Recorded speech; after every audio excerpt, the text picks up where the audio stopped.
The light is pale blue, a ghost in the otherwise dark room. It illuminates a face, but a face that seems absent, its expression lost somewhere in the infinite scroll of a glowing screen. Images flicker by, a curated stream of perfect lives, distant vacations, celebrated successes, and flawless happiness. Each one a tiny, silent testament to a world of having and doing and being. Yet, on the face watching, there is only a profound and quiet exhaustion. The room is comfortable, filled with the artifacts of a modern life, but the space within the person is hollow, an echoing chamber of unfulfilled promises. The digital symphony of notifications, likes, and messages plays on, a constant, low-grade hum of demand, a soundtrack to a life lived on the surface of things. This scene, in its quiet desperation, is not a story of personal failure. It is the symptom of an age. We live in an era of unprecedented connection, yet we have never felt more disconnected from ourselves, from each other, from the silent, steady rhythm of the world. We are drowning in a flood of information, but starving for wisdom. We relentlessly pursue the next thing, the bigger thing, the better thing, believing that happiness is a destination we can arrive at through sheer effort, through accumulation. The promotion, the new car, the online validation, the next relationship. We climb these mountains one by one, only to find the view from the summit is just a panorama of more mountains to climb, and the feeling of emptiness, the subtle anxiety, has come along for the journey. This is the friction of modern existence, a life spent chasing shadows, constantly pulled between a past we cannot change and a future that never quite arrives. But what if the answer was never at the summit of any of those mountains? What if the path forward is not a path outward, but a path inward?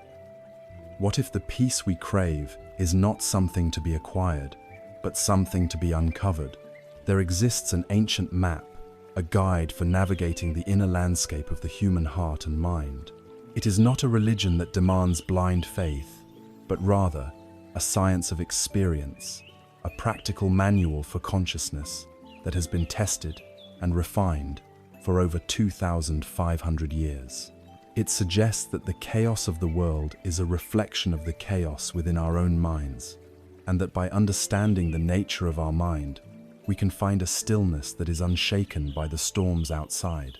This is a journey into the wisdom of the Buddhist path, a way of seeing that reveals how the universe is always teaching us, especially in moments of difficulty. It is an invitation to stop chasing, and for the first time, to simply arrive right here in the only moment that ever truly exists.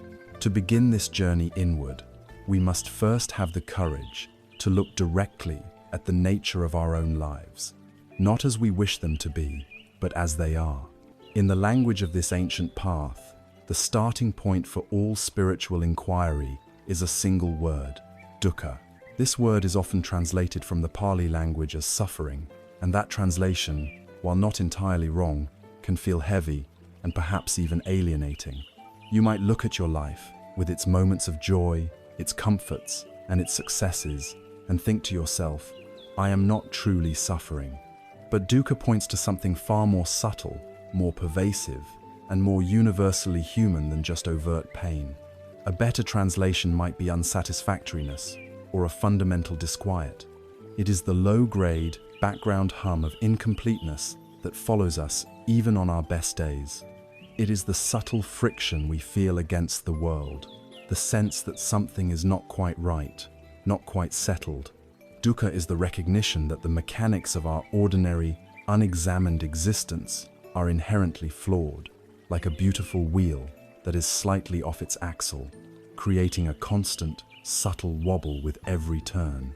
To understand this, we can look at dukkha not as one monolithic thing, but as a spectrum of experience, described in three distinct yet interwoven forms. The first is the most obvious, the dukkha of painful experiences, or dukkha dukkha. This is the suffering we all know and easily recognize. It is the sharp pain of a migraine, the chronic ache in a joint, the exhaustion of illness. It is the sting of betrayal, the deep grief of losing a loved one, the anxiety that clutches your stomach before a difficult conversation. It is the frustration of being stuck in traffic when you are already late, the sting of a harsh criticism, the loneliness that can descend in a crowded room. This form of dukkha is the raw, undeniable pain of body and mind. It is an unavoidable part of having a human body and a human heart. No amount of wealth, success, or positive thinking can build a fortress that will permanently keep this kind of pain at bay. To be alive is to be vulnerable to it. This is a truth we all know in our bones, even if we spend much of our energy trying to distract ourselves from it. It is the baseline reality of a fragile existence in a complex world. The second form is more subtle and perhaps more insidious. It is the dukkha of change, or viparinama dukkha. This is the unsatisfactoriness that arises from the fact that even our happiness is fleeting. It is the suffering baked into pleasure itself. Think of a perfect, warm summer day. The joy it brings is real, but underneath that joy, there is a quiet, often unconscious knowledge that it will end. The sun will set, the weather will turn, the season will change. Think of the excitement of a new relationship, the period of intense connection and discovery. It is wonderful, but it cannot and will not remain in that state of initial intensity forever. It will evolve, it will change, and our attachment to that first flush of romance can become a source of future pain. We experience this dukkha every day. It is the taste of a delicious meal that is over too soon. It is the thrill of a new purchase that fades into the familiarity of an object. It is the peak moment of a vacation that, as soon as it is recognized as perfect, is already becoming a memory. The problem is not the happiness itself. The problem is our clinging to it, our desperate attempt to freeze a flowing river. We are conditioned by our culture to chase these pleasant experiences, believing that if we can just collect enough of them, we can secure a permanent state of contentment. But this is a fool's errand. It is like trying to build a castle with handfuls of water. This form of dukkha reveals a profound truth. As long as our sense of well-being depends on external conditions that are constantly changing, our peace will always be fragile, always on loan from circumstances beyond our control. The third form is the deepest and most challenging to grasp. It is the dukkha of conditioned existence, or sankhara dukkha. This is the pervasive, background unsatisfactoriness that is woven into the very fabric of our being. It arises from the simple fact that we are composite, dependent, and impermanent creatures. Everything you call me, this body, these feelings, these perceptions, these thoughts, this consciousness, is a temporary assembly of processes, entirely dependent on conditions outside of itself. Your body needs air, water, and food. Your thoughts are conditioned by your language, your culture, your education, and what you ate for breakfast. Your emotions are triggered by external events and internal chemistry. There is no solid, independent, unchanging you at the center of this storm of phenomena. Sankhara dukkha is that faint, existential vertigo we feel in our quietest moments, the sense of being a process rather than a thing.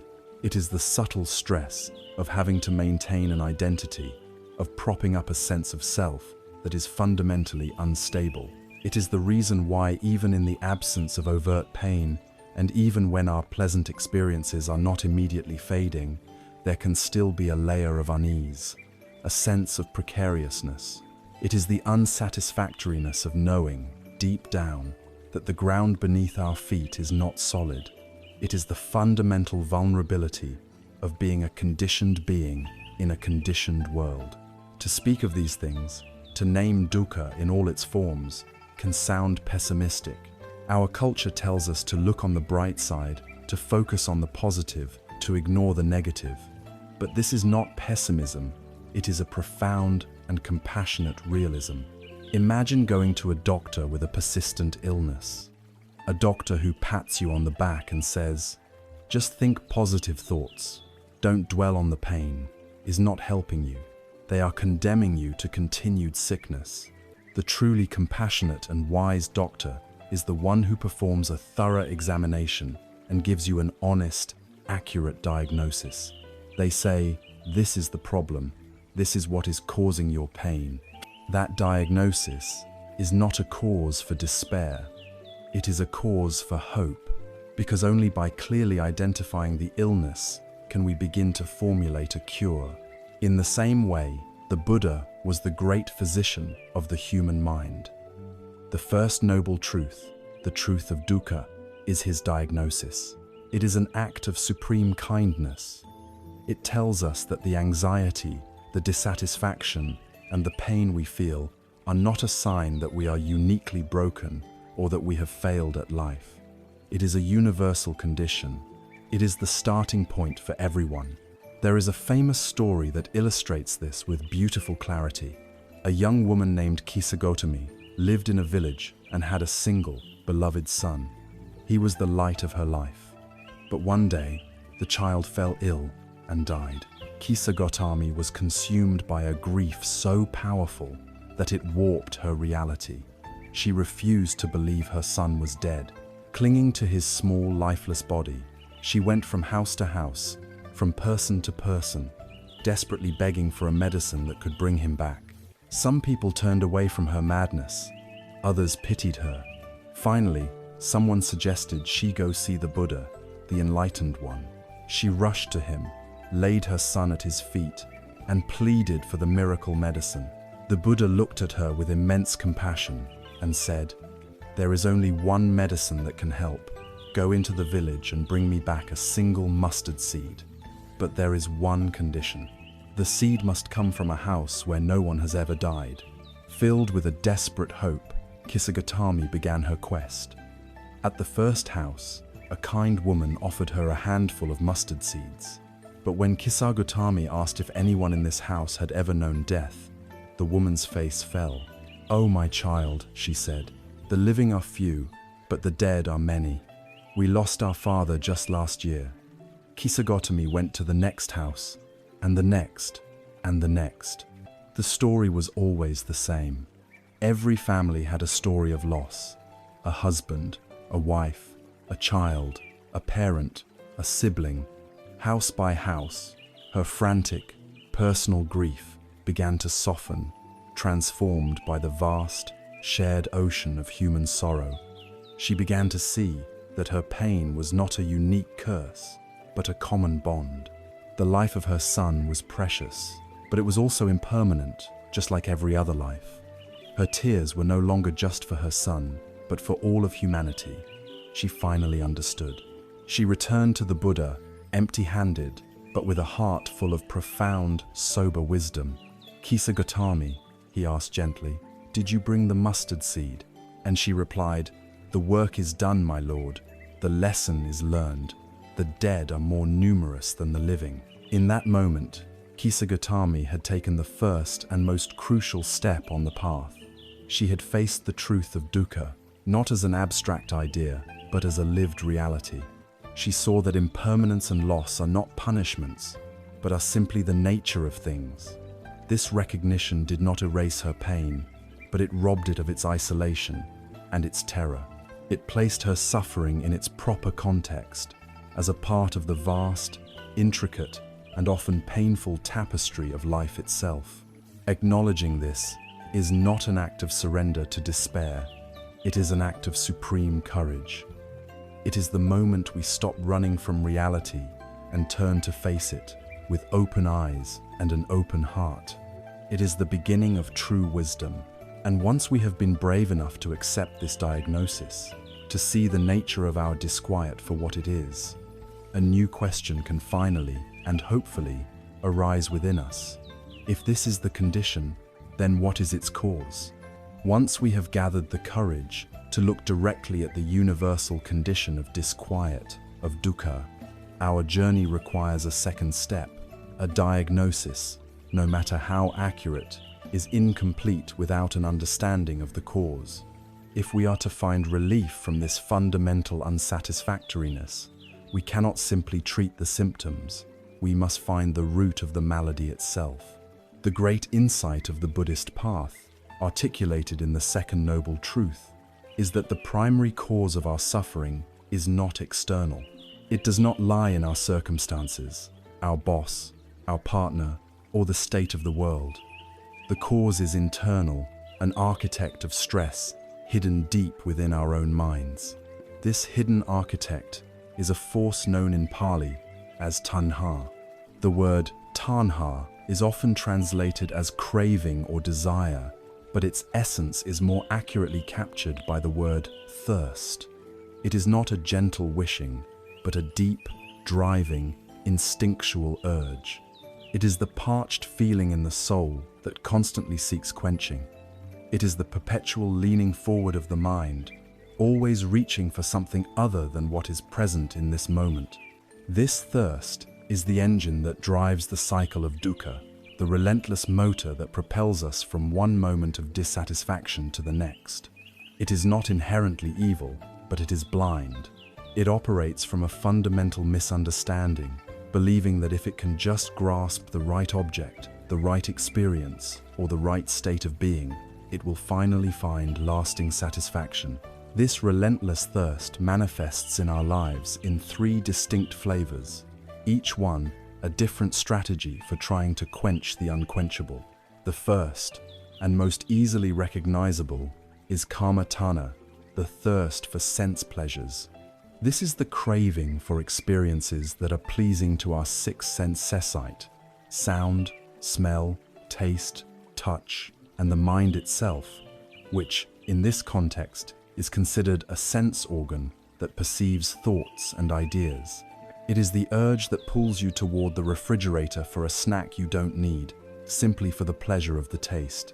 It is the magnetic pull of your phone, the thirst for the small dopamine hit of a new notification, a new image, a new piece of information. It is the desire to lose yourself in the next episode of a series, the longing for a more luxurious car, a more fashionable piece of clothing, or the perfect song to fill the silence. This thirst is the bedrock of our consumer culture, a system built entirely on creating and then promising to satisfy an endless series of desires. The problem with this strategy is that sensory pleasure is, by its very nature, fleeting. The delicious taste of the food vanishes, the thrill of the new purchase fades. The beautiful sunset gives way to darkness. The pleasure inevitably disappears, and the moment it does, the underlying thirst returns, often demanding a more intense or novel stimulus to achieve the same level of satisfaction. It is a cycle with no end, a constant chase for a temporary high. The second flavor of thirst is more subtle and deeply entwined with our ego. It is bhava tanha, the thirst for becoming, or the craving for existence. This is not just about wanting pleasant things. It's about wanting to be a certain kind of person, to construct and solidify a particular identity. It is the deep desire to be seen as successful, intelligent, attractive, or morally upright. It is the craving for our current state of existence, if it is a happy one, to continue forever, to become permanent. This thirst fuels our ambition, our drive to leave a mark on the world, to build a legacy. It is also the fierce attachment we have to our beliefs, our opinions, and our personal stories. When someone challenges our worldview, the defensive anger that arises is a symptom of bhava tanha, a desperate attempt to protect the integrity of the self we have constructed. In the modern world, this is powerfully expressed through the curation of our digital identities. We build a profile, a personal brand, a highlight reel of our lives, and then we crave for this idealized image to be real, to be permanent, to be who we truly are. This thirst to become is a direct response to the deep unease of sankhara dukkha, the unsatisfactoriness of our conditioned, ever-changing nature. We feel the ground shifting beneath our feet, so we desperately try to build a solid monument of a self, a statue of me, hoping it will withstand the ceaseless flow of time and change. The third form of thirst may seem paradoxical, but it is just as powerful a source of suffering. It is vibhavatanha, the thirst for non-existence, the craving to get rid of something. If bhavatanha is the pull towards, vibhavatanha is the violent push away. It is the intense desire for an unpleasant experience to cease.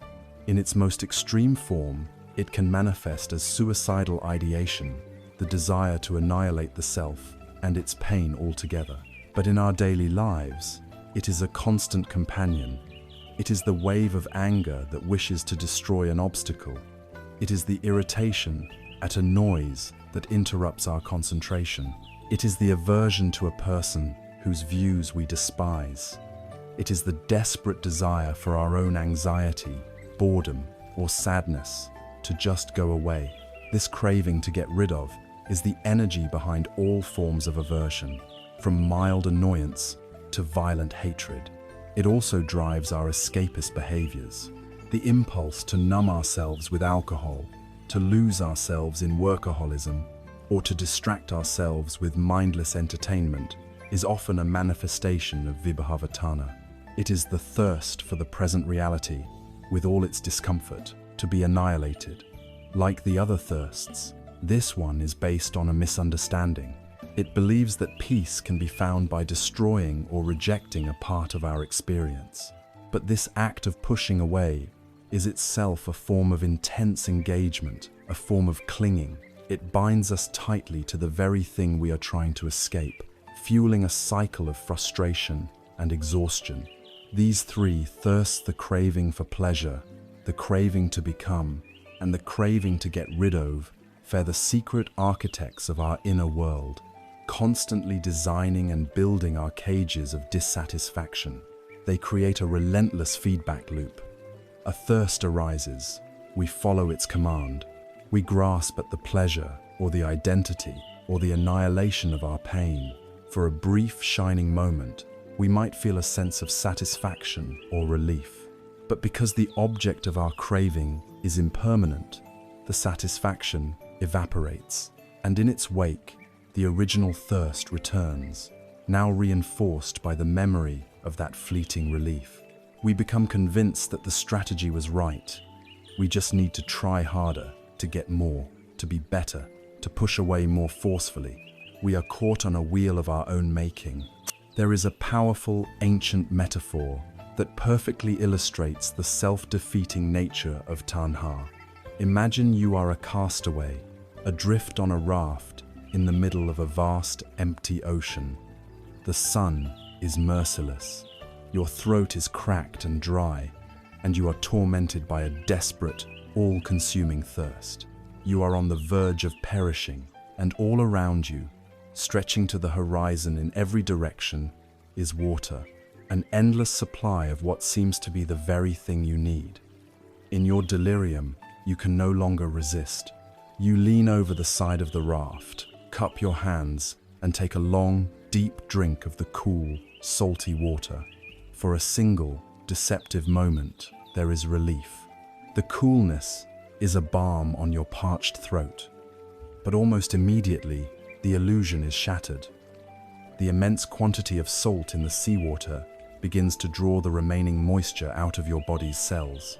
The initial thirst, the one you were trying to quench, returns with a terrifying, agonizing intensity. It is now far worse than before. Trapped in a tragic delusion, your tormented mind concludes that the only possible solution must be to drink more. And so you drink again and again, each drink providing a fleeting moment of relief, followed by an ever deeper descent into the agony of dehydration, driving you madly and inexorably toward your own demise. This is the nature of our ordinary, unexamined thirst. We feel an inner emptiness, an existential dehydration, and we try to quench it with the salt water of the world. We drink the salt water of sensory pleasure, of praise, of material possessions. We drink the salt water of solidifying our ego, of proving we are right, of building an impressive identity. We drink the salt water of anger and aversion, trying to destroy the things that cause us pain. Each attempt promises relief, but each one ultimately leaves us thirstier than we were before. It deepens the very dissatisfaction it promises to cure. To see this mechanism clearly within ourselves is the second great step. It is to move beyond simply knowing we are in pain and to understand the precise internal mechanism that creates it. This is not a cause for guilt or self-blame. You did not invent tanha. It is a deeply embedded, impersonal, evolutionary force. But by seeing it, by naming it, you rob it of its power to remain hidden. You are no longer a passive victim of your moods and desires, but an observer who can see the hidden architect at work. You have found the root. And with this profound, liberating clarity, a radical question can finally be asked. If this thirst is the cause of the fire of suffering, is it possible to stop feeding it fuel? Is it possible to stop drinking the salt water? Is a cessation of this deep, painful thirst truly possible? We have walked through the shadows together. We have looked unflinchingly at the diagnosis of our shared condition, the pervasive disquiet of dukkha. We have illuminated its source, uncovering the hidden architect of our stress, the relentless, internal thirst of tanha. A philosophy that stopped here would be a bleak one, offering a clear understanding of our prison, but no key to the door. It would leave us in a state of articulate despair, fully aware of the mechanics of our own suffering, but with no hope of release. But this is precisely the point where the path turns, moving from the darkness of diagnosis into the brilliant light of possibility. This is the pivot upon which the entire journey rests. It is the third noble truth, nirodha, the profound and liberating truth that there can be an end to suffering. Nirodha is a word that signifies cessation, release, and liberation. It is the most optimistic and radical message in all of psychological and spiritual inquiry. It is a declaration that the cycle is not endless. The prison door is not locked. The fire of discontent can be extinguished.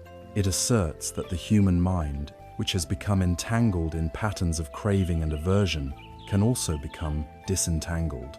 It says that you are not doomed to be a person who is perpetually thirsty, forever drinking salt water. There is another way. This truth is the cool hand on a fevered brow, the promise of dawn after the longest night. It is the reason this path is not one of grim endurance, but one of joyful discovery and profound hope. However, before we can truly appreciate the beauty of nirodha, we must first clear away the shadows of misconception that often surround it. When we, in the Western world, hear the word cessation, our minds often leap to thoughts of annihilation, of a blank nothingness. We imagine a state of dull indifference, a passionless and empty existence, a grey and joyless withdrawal from the world. This is a fundamental misunderstanding. The cessation of suffering is not the cessation of life. It is the cessation of the friction in life. It is not the end of feeling. It is the end of being enslaved by your feelings. A person who has experienced this release still feels the warmth of the sun and the chill of the wind. They still experience joy, and they still experience sadness. The profound difference lies in the reaction, or rather, the lack of a reactive, self-centered clinging. When joy arises, they experience it fully, without the anxious clinging that whispers, "I hope this never ends." And when sadness arises, they experience it fully as a natural human emotion, without the fearful aversion that screams, "I must get rid of this feeling at all costs." They are no longer violently pulled and pushed by the waves of their own emotional life. The secondary layer of suffering, the suffering we create for ourselves by resisting reality, has dissolved. What is left is a mind that is spacious, open, and free. This state of liberation is often known by another, more famous word, nirvana, or in Pali, nibbana. This is perhaps the most misunderstood term in all of Eastern philosophy. Nirvana is not a place. It is not a heavenly paradise you go to after you die. It is a psychological state of supreme mental health that is attainable right here, in this very life. The literal meaning of the word nibbana is to extinguish or to be cooled. This points to its true nature, best understood through a powerful and practical metaphor, the metaphor of a fire. Imagine your mind is a raging fire. The flames are the manifestations of dukkha, the anxiety, the stress, the grief, the dissatisfaction. The fire leaps and crackles, consuming everything it touches, generating intense heat and agitation. We have already identified the fuel for this fire, the logs of tanha, our cravings and aversions. The first thirst, kama tanha, is like throwing logs of dry pine onto the fire. Desire for sense pleasures creates a bright, hot, but quickly consumed flame. The second thirst, bhava tanha, is like adding heavy oak log sour desire to be someone, to solidify our ego, burns long and deep, creating stubborn, glowing embers of attachment. And the third thirst, vibhava tanha, is like frantically fanning the flames, believing that by adding more violent energy and pushing the fire around, we can somehow make it go away, while in reality, we only make it burn hotter and more erratically. Now nirodha, the cessation of suffering, is the simple, logical, and natural result of no longer adding fuel to the fire. It is the realization that you don't have to keep throwing logs on. You can just stop. When you cease to feed the fire with your grasping, your clinging, and your rejecting, the fire does not vanish into a black hole of nothingness. It simply, naturally, goes out. And what is left when the fire is gone? What is the state of nibbana? It is coolness. The agitation is gone. The frantic heat is gone. The desperate consumption is gone. What remains is a profound state of peace, stillness, clarity, and well-being. The mind, no longer ablaze with the fever of wanting and not wanting, has returned to its natural state, cool, calm, and luminous. This coolness is not indifference. It is an unshakable serenity. Think of a deep mountain lake. On a windy day, its surface is choppy and turbulent. The water is churned up, and you cannot see through it. This is the ordinary mind, agitated by the winds of tanha. Nibbana is the state of that same lake when the wind has completely died down. The surface becomes like a perfect mirror, reflecting the sky with absolute clarity. The water becomes so clear that you can see all the way to the bottom. Every rock, every fish, every plant is seen exactly as it is, without distortion. This is the mind that has been freed. It experiences reality directly, without the murky, distorting filter of its own desires and fears. This inner peace is not contingent on having a perfect outer world. This is perhaps the most important and practical aspect of nirodha. It is not a promise that all your problems will disappear. The world will still be the world. You will still face challenges. You will still encounter difficult people. You will still experience loss, and your body will still age and fall ill. The first form of dukkha, the unavoidable pain of life, will still occur. The great liberation is that you no longer have to add the second and third layers of self-created suffering on top of it. A person whose mind is cool can be in a difficult situation without being consumed by it. They can receive criticism without having their sense of self shattered. They can experience loss without being drowned in a sea of despair. They have found an inner refuge, an unshakable center of peace that is not dependent on external circumstances. Their well-being comes from within, from the very nature of their liberated mind, and so it cannot be taken away by the changing tides of fortune. For the person overwhelmed by the frantic pace of modern life, this is the ultimate promise. It is the possibility of looking at the curated perfection on a social media feed and feeling not envy, but a gentle compassion for the universal human desire to be happy. It is the freedom to enjoy success without the anxiety of fearing its loss, and to experience failure without the crushing weight of shame.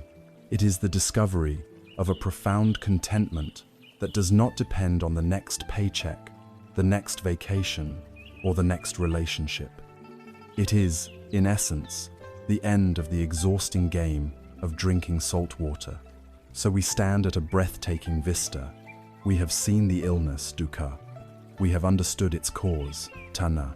And now we see the prognosis, nirodha, stunning and hopeful truth that a cure is possible. We are not fated to a life of quiet desperation. The cycle of suffering can be broken. A deep and abiding peace, a coolness of being, is not a distant dream, but an attainable reality for any human being willing to walk the path. The journey has led us here, to this point of profound optimism. We have seen that a destination of true freedom exists. The final, essential question now burns before us, the question that transforms philosophy into practice. How? What is the way? If a cure exists, what is the medicine? If there is a path to the end of suffering, where does it begin, and what are the steps? We have now arrived at the very heart of our journey, the place where diagnosis gives way to action, where understanding transforms into practice. We have faced the reality of our disquiet, the diagnosis of dukkha. We have identified its internal cause, the persistent thirst of tanha. We have gazed upon the hopeful horizon of its cessation, the possibility of nirodha. The great physician has laid out the full picture of our condition. And now, in the fourth and final noble truth, he offers the prescription. This is not a pill to be swallowed, but a path to be walked. This is Magga, the noble eightfold path, the practical step-by-step guide to navigating from the shore of suffering to the shore of liberation. This path should not be imagined as a rigid set of commandments handed down from on high. It is a compassionate and eminently practical design for living, a way of cultivating the human heart and mind to its fullest potential. It is called the middle way because it skillfully avoids the two extremes that impede true progress. The extreme of indulging in sense, pleasures, believing that happiness can be found out there, and the extreme of self-mortification, believing that spiritual progress can be achieved by punishing the body and mind. The Eightfold Path is a journey of balance, wisdom, and cultivation. And to make this profound map easier to read, its 8 components can be grouped into 3 essential pillars, the 3 higher trainings of a human being: ethical conduct, mental discipline, and wisdom. These 3 are not separate, but are interwoven, each one supporting and strengthening the others. The first pillar is the training in wisdom, or panya. This is the guiding intelligence of the path, the faculty of seeing clearly. It is the compass that ensures we are heading in the right direction. It consists of the first 2 factors of the path. The very first is right view, or samadittai. This is the foundation of everything that follows. Right view means aligning our mental map with the actual territory of reality. It means seeing the world and ourselves, not as we wish them to be or as we fear them to be, but as they truly are. At its core, right view is the deep, experiential understanding of these 4 noble truths themselves, seeing suffering, its cause, its cessation, and the path to its cessation in the laboratory of our own lives. It is the recognition of the law of cause and effect, of karma, understanding that our actions have consequences. It is the opposite of ignorance and delusion. Flowing directly from right view is the second factor, right intention, or samma sankappa. Once our view begins to clear, our intentions naturally begin to shift. If we understand that craving leads to suffering, our intention naturally orients toward letting go. If we see that all beings desire happiness, our intention orients toward goodwill. Right intention is the conscious and deliberate cultivation of wholesome mind states. It is traditionally broken down into 3 parts: the intention of renunciation, which is the resolve to let go of the clinging and craving that fuels our discontent; the intention of goodwill, which is the resolve to meet the world with kindness and friendliness, rather than with anger and aversion; and the intention of harmlessness, or compassion, which is the resolve to act in ways that do not cause suffering to any living being, including ourselves. Right intention is the rudder of our ship, steering our thoughts, words, and deeds away from the shores of harm and toward the open ocean of liberation. The second pillar of the path is ethical conduct, or sila. If wisdom is seeing the right way, then ethics is about acting in the right way. Sila is about ensuring that our outward behavior does not create more suffering and agitation for ourselves or for others. It is about purifying our actions so that the mind can become calm and clear. It includes 3 factors. The third on the path is right speech, or samma vaca. We understand instinctively that words have immense power, the power to heal or to wound. Right speech asks us to wield this power with care and precision. It means abstaining from 4 kinds of harmful speech: lying, which erodes trust; divisive speech, which turns people against one another; harsh speech, which causes pain and anger; and idle chatter, which dissipates our mental energy and clutters the mind with triviality.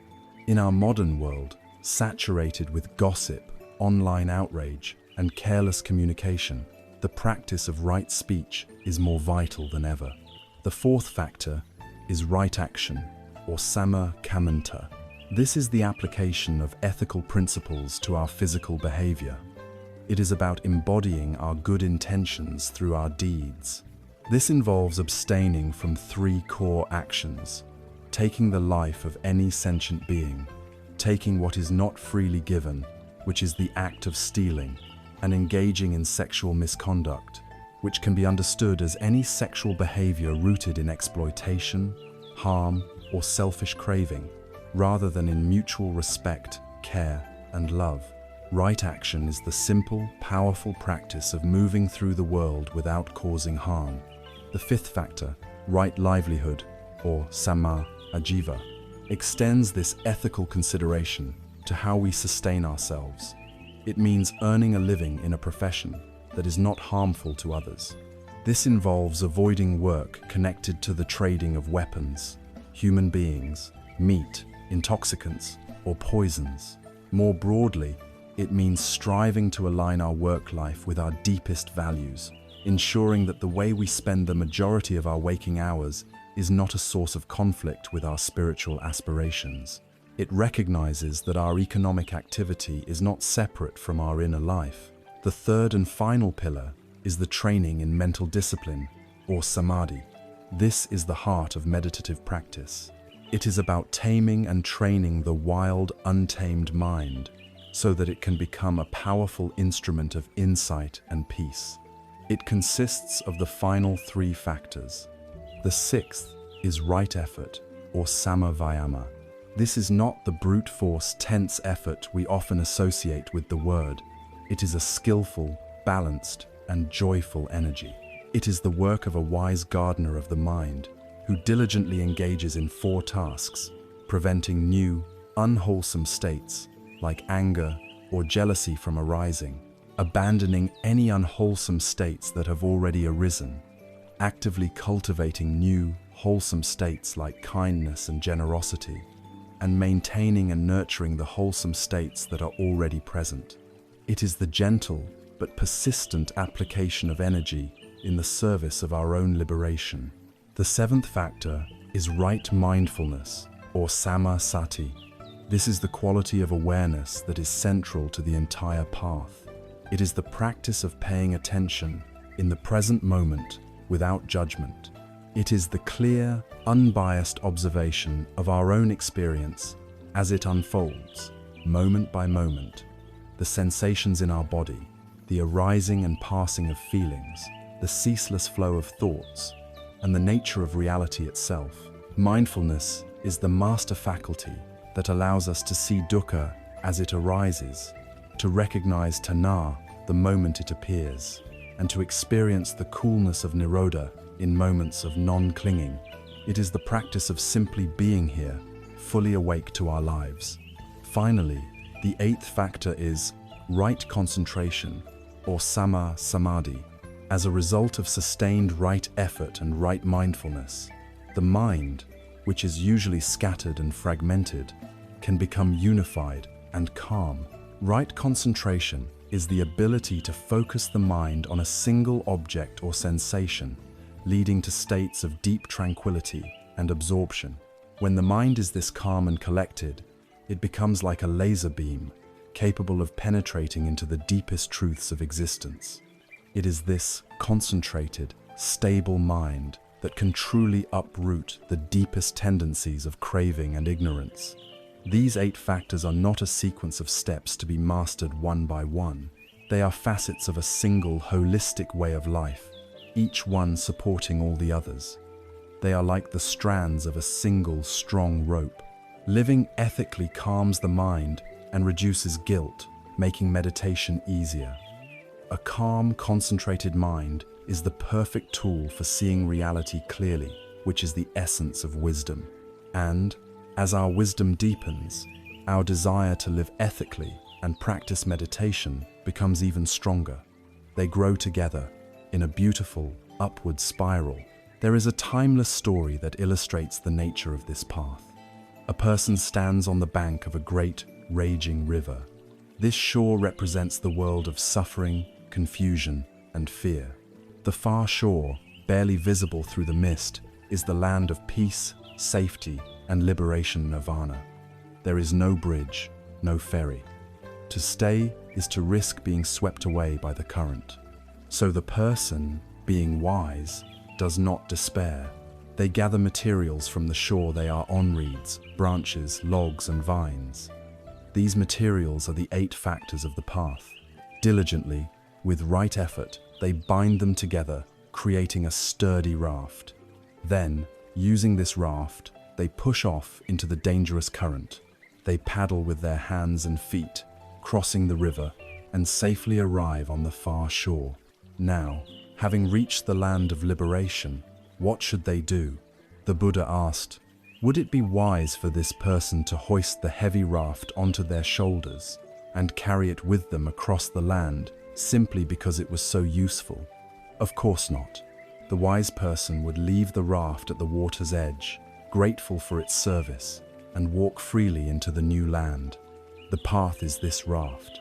It is a pragmatic, essential tool, built for the specific purpose of crossing from suffering to freedom. It is meant to be used, to be lived, to be practiced, not to be clung to as a set of dogmas. Its value lies entirely in its utility. This comprehensive and life-altering path, this raft to the other shore, may seem vast, but the journey of 1,000 miles begins with a single step.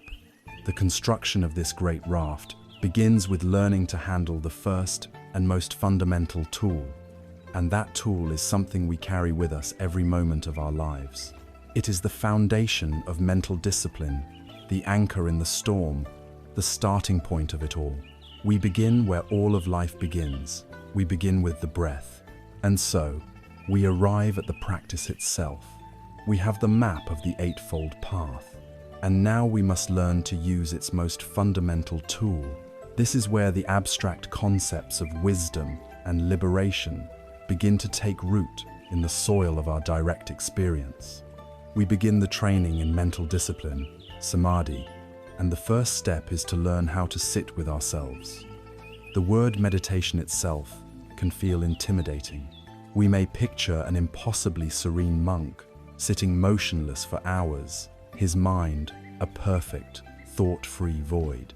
We look at the chaotic whirlwind of our own minds, the endless planning, worrying, remembering, and fantasizing, and we conclude, I could never do that. My mind is just too busy. This is the first and most important myth we must dispel. The goal of this foundational practice is not to stop your thoughts.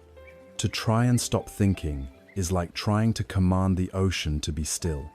It is a frustrating and impossible task that only creates more tension. Your mind is a thought-producing organ. That is its nature. Thoughts are not the enemy. The problem is not that we think, but that we are so often lost in our thinking, completely identified with the stream of commentary, swept away by its currents without even realizing it. Meditation is not about stopping the stream of thought. It is about learning to sit calmly on the bank and watch it flow by. It is about changing your relationship to your thoughts so that you are no longer their prisoner, but their compassionate observer. The practice that allows us to do this is ancient, simple, and profoundly powerful. It is called anapanasati, which simply means mindfulness of breathing. The breath is the perfect object for this practice, for a simple reason. It is always with us, and it is always happening in the present moment.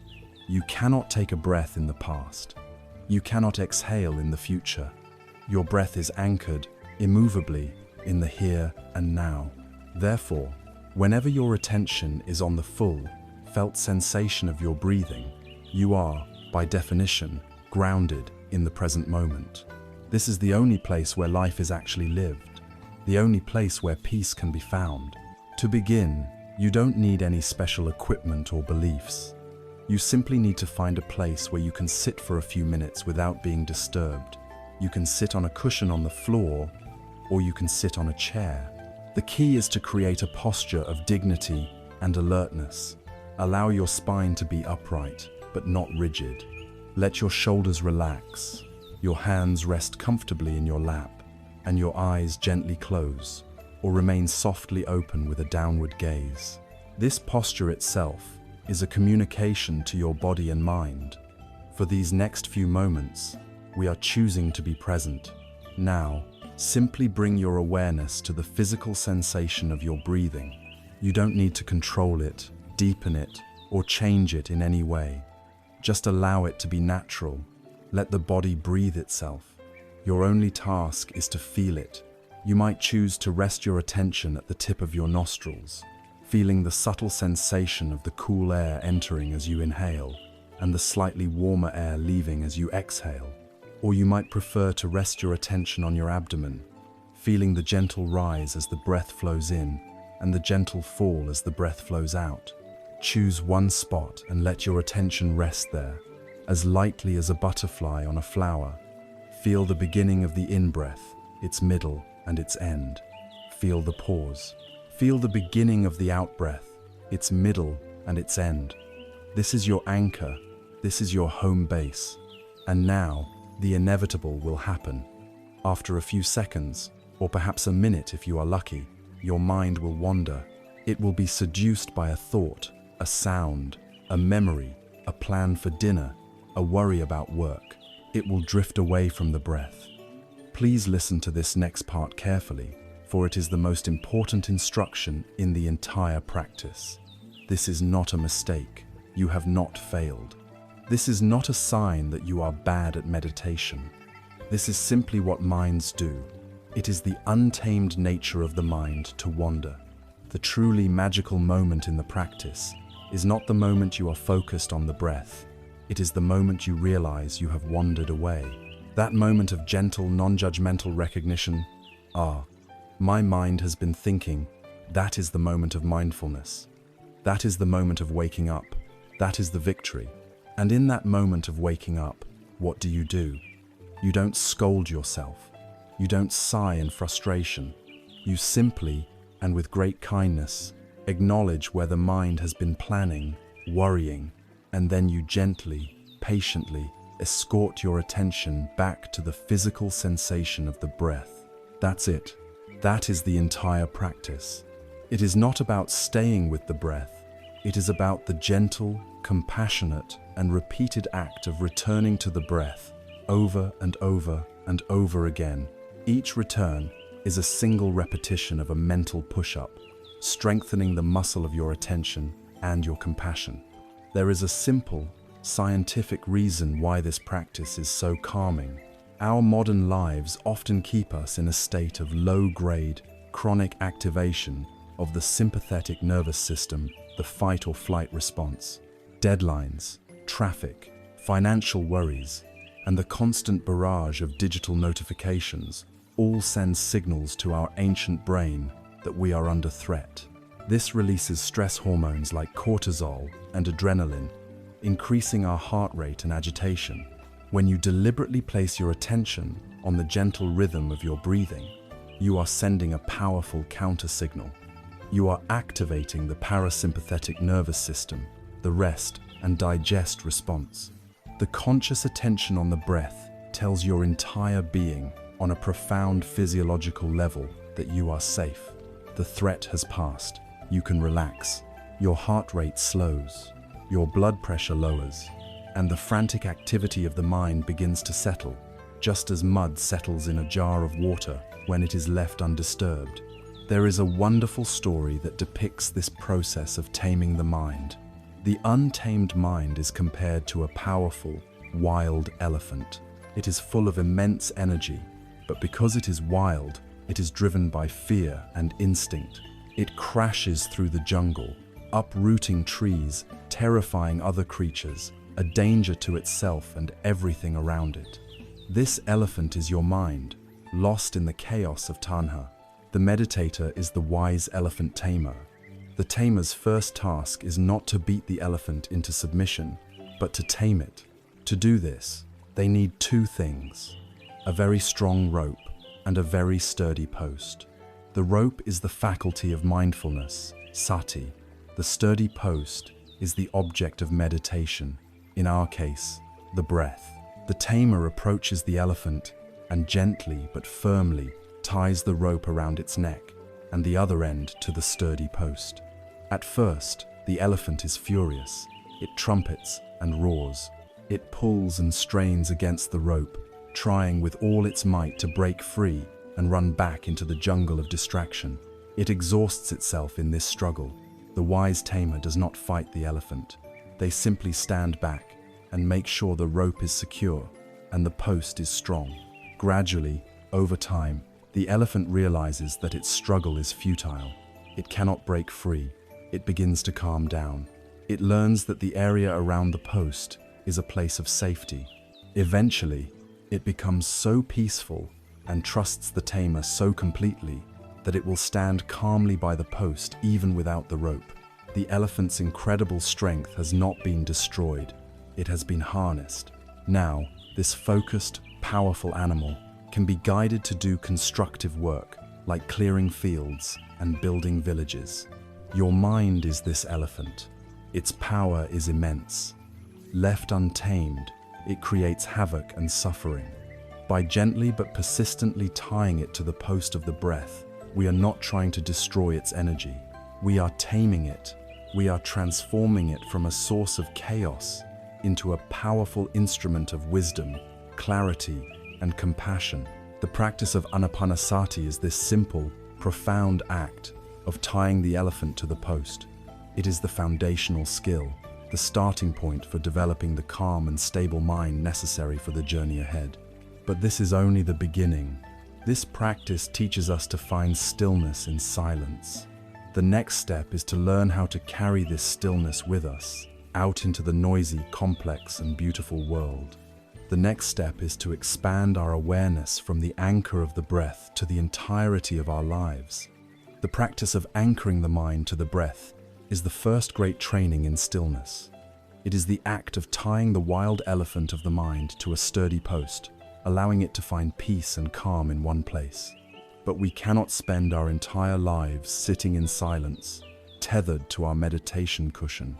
The purpose of this training is not to create a temporary, isolated sanctuary, but to cultivate a quality of awareness that we can carry with us into every moment of our lives. The ultimate goal is to untie the now tamed elephant from the post and walk with it as a friend and ally through the complex and unpredictable landscape of the world. This is the great unfolding of the practice, the expansion from the formal discipline of anapanasati to the all-encompassing art of sati, or mindfulness. Sati is a Pali word that holds the meaning of to remember or to bear in mind. It is the faculty of remembering to be present. It is the gentle but consistent effort to bear in mind what is happening right now, without the distorting filters of judgment, craving, or aversion. Mindfulness is not a mystical state of bliss that magically descends upon us. It is a skill, a cognitive capacity that can be trained and developed through practice, just like learning to play a musical instrument. And its primary function is to introduce a profound and life-altering space into our experience. Our normal, unexamined mode of being is one of pure reaction. A stimulus occurs, a critical email, a driver cutting us off in traffic, a pang of hunger, and we react instantly on autopilot. The thought, the emotion, and the action are all fused together in one lightning-fast, unconscious process. Mindfulness introduces a sacred pause between that stimulus and our response. It is within this pause, this space of clear seeing, that our freedom and our wisdom are born. To understand this, we must first appreciate the fundamental difference between being lost in a thought and observing a thought. Imagine you are walking down the street and a thought of anxiety arises about an upcoming presentation. In the ordinary, unmindful state, you don't even realize it's a thought. You become the anxiety. You are immediately caught in the story. Your heart rate might increase. Your palms may begin to sweat, and your mind starts racing, playing out catastrophic scenarios of failure and embarrassment. You are not having a thought. The thought is having you. You are adrift in the middle of a turbulent river, being tossed about by the currents of fear, completely at their mercy. Now, imagine the same situation through the lens of mindfulness. The thought of anxiety about the presentation arises. But because you have been training your awareness, you notice its arrival. A small part of your consciousness recognizes, here is a thought about the presentation. Here is the feeling of anxiety. In that instant, everything changes. You are no longer adrift in the river. You have, in that moment of recognition, found your footing on the riverbank. You can now look at the thought of anxiety. You can observe it as a transient event in your mind. You can feel the sensations of anxiety in your body, the tightness in the chest, the heat in the face, without being consumed by them. You can see that they are just that, thoughts and sensations, arising and passing away like clouds in the sky. You are not the anxiety. You are the spacious, aware presence that is noticing the anxiety. This separation is not a cold detachment. It is a compassionate disentanglement. It doesn't mean the anxiety instantly vanishes, but it does mean that it no longer has absolute power over you. It is no longer the entirety of your reality. You have created a space, and in that space, you can choose how to respond rather than simply reacting. This radical shift in perspective is the essence of mindfulness in daily life. It is the art of bringing this quality of non-judgmental observation to every facet of our experience.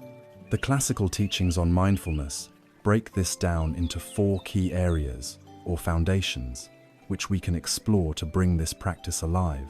The first foundation is mindfulness of the body, or kayanupassana. Our body is our most immediate and tangible anchor to the present moment. While our minds can wander endlessly into the past and future, our body is always, unequivocally, here and now. To practice mindfulness of the body is to consciously inhabit our physical form. It begins, as we have learned, with the breath, but it extends to everything else. It is the practice of feeling your feet make contact with the earth as you walk, noticing the subtle shifts in balance and pressure with each step. This transforms a mundane walk to the car into a grounding, meditative experience. It is the practice of feeling the warmth of a cup of tea or coffee in your hands, noticing the steam, the aroma, and the sensation of the warm liquid as you swallow. It is taking a moment to notice the posture you are holding right now. Is there tension in your shoulders? Is your jaw clenched? The body is constantly sending us information, but we are usually too lost in thought to listen. By tuning into these physical sensations, we pull our scattered minds out of the virtual worlds of memory and fantasy, and we ground them in the visceral reality of the present. A powerful way to cultivate this is through mindful eating. In our rushed lives, we often eat on autopilot, barely tasting our food, our minds already on the next task. To eat mindfully is a revolutionary act. It means taking a moment to actually look at your food, to notice its colors, shapes, and textures. It means bringing it to your nose and smelling its aroma. It means taking the first bite and chewing slowly, paying full attention to the explosion of tastes and sensations in your mouth. It means noticing the intention to swallow. When you eat this way, not only does the food taste infinitely more delicious, but you are also training your mind to be fully present for one of life's most basic activities. You are transforming a routine necessity into a rich, sensory celebration. The second foundation is mindfulness of feelings, or Vedanānupassana. This refers not to complex emotions, but to the raw, immediate feeling tone of any experience. Every single moment of our lives, every sight, sound, thought, or sensation has one of three feeling tones. It is either pleasant, unpleasant, or neutral. This is the immediate, pre-verbal assessment our organism makes. Mindfulness of feelings is the practice of noticing this raw feeling tone without immediately launching into the secondary reaction of craving or aversion. For instance, you feel the warmth of the sun on your skin. The immediate feeling tone is pleasant. Our habitual reaction is to cling to it, to think, "Oh, this is so nice. I wish it could last forever," which introduces the subtle suffering of attachment. Or you hear a loud, grating noise. The immediate feeling tone is unpleasant. Our habitual reaction is to resist it, to tense up and think, "I hate that noise. I wish it would stop," which introduces the suffering of aversion. Mindfulness invites us to simply note the raw data, pleasant, unpleasant, neutral. By staying with that primary sensation, we can observe our habitual tendencies to grasp and push away without being automatically controlled by them. We can learn to allow a pleasant feeling to be pleasant without needing it to last, and an unpleasant feeling to be unpleasant without needing it to disappear. This is a profound path to equanimity. The third foundation is mindfulness of the mind itself, or Cittanupassana. This is the practice of observing the overall state or weather of your mind in any given moment. Just as you might look out the window and see that it's sunny, or cloudy, or rainy, you can turn your awareness inward and notice the climate of your mind. Is the mind feeling scattered and distracted? Is it calm and focused? Is there a state of anger present? Is the mind filled with desire? Is it feeling dull and sleepy, or bright and alert? The practice is simply to recognize the state without judgment. Instead of being an angry person, you notice that anger is present in the mind right now. This simple shift in language and perception is incredibly freeing. It depersonalizes the mental state. You see that anger, like a storm cloud, is a temporary weather pattern passing through the vast sky of your awareness. It is not you.